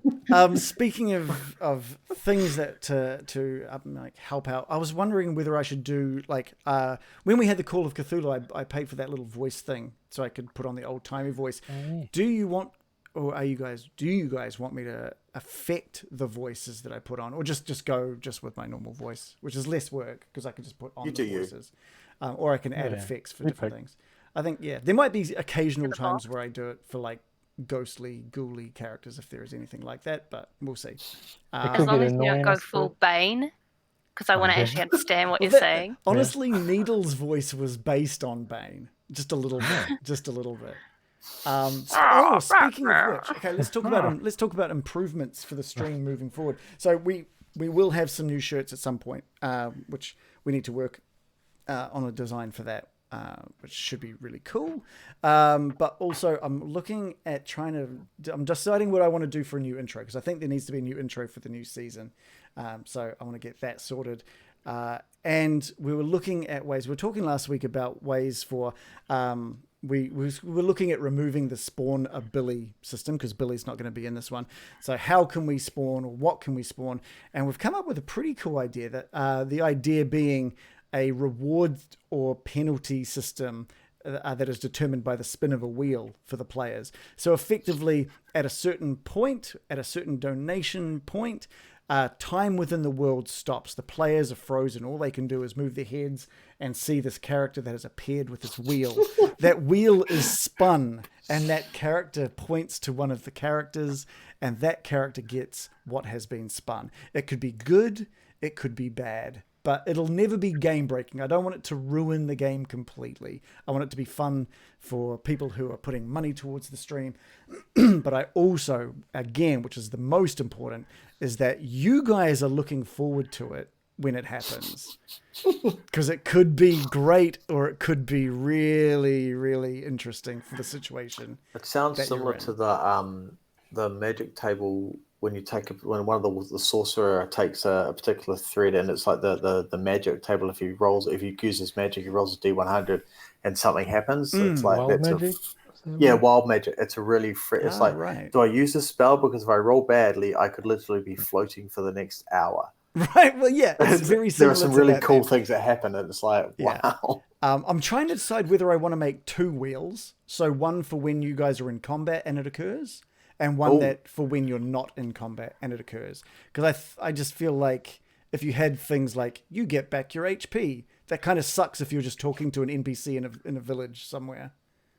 So like maybe Yeah, that's true. maybe 2 wheels. So I only have to think of 200 things. That's all I got to do. Are you going to have 100 on each? Yeah, wheel? 100 Yeah, things on them. That's pressure. It's going to be, it's going to 100 things for each one. So, Wow. Easy. yeah, nice and easy.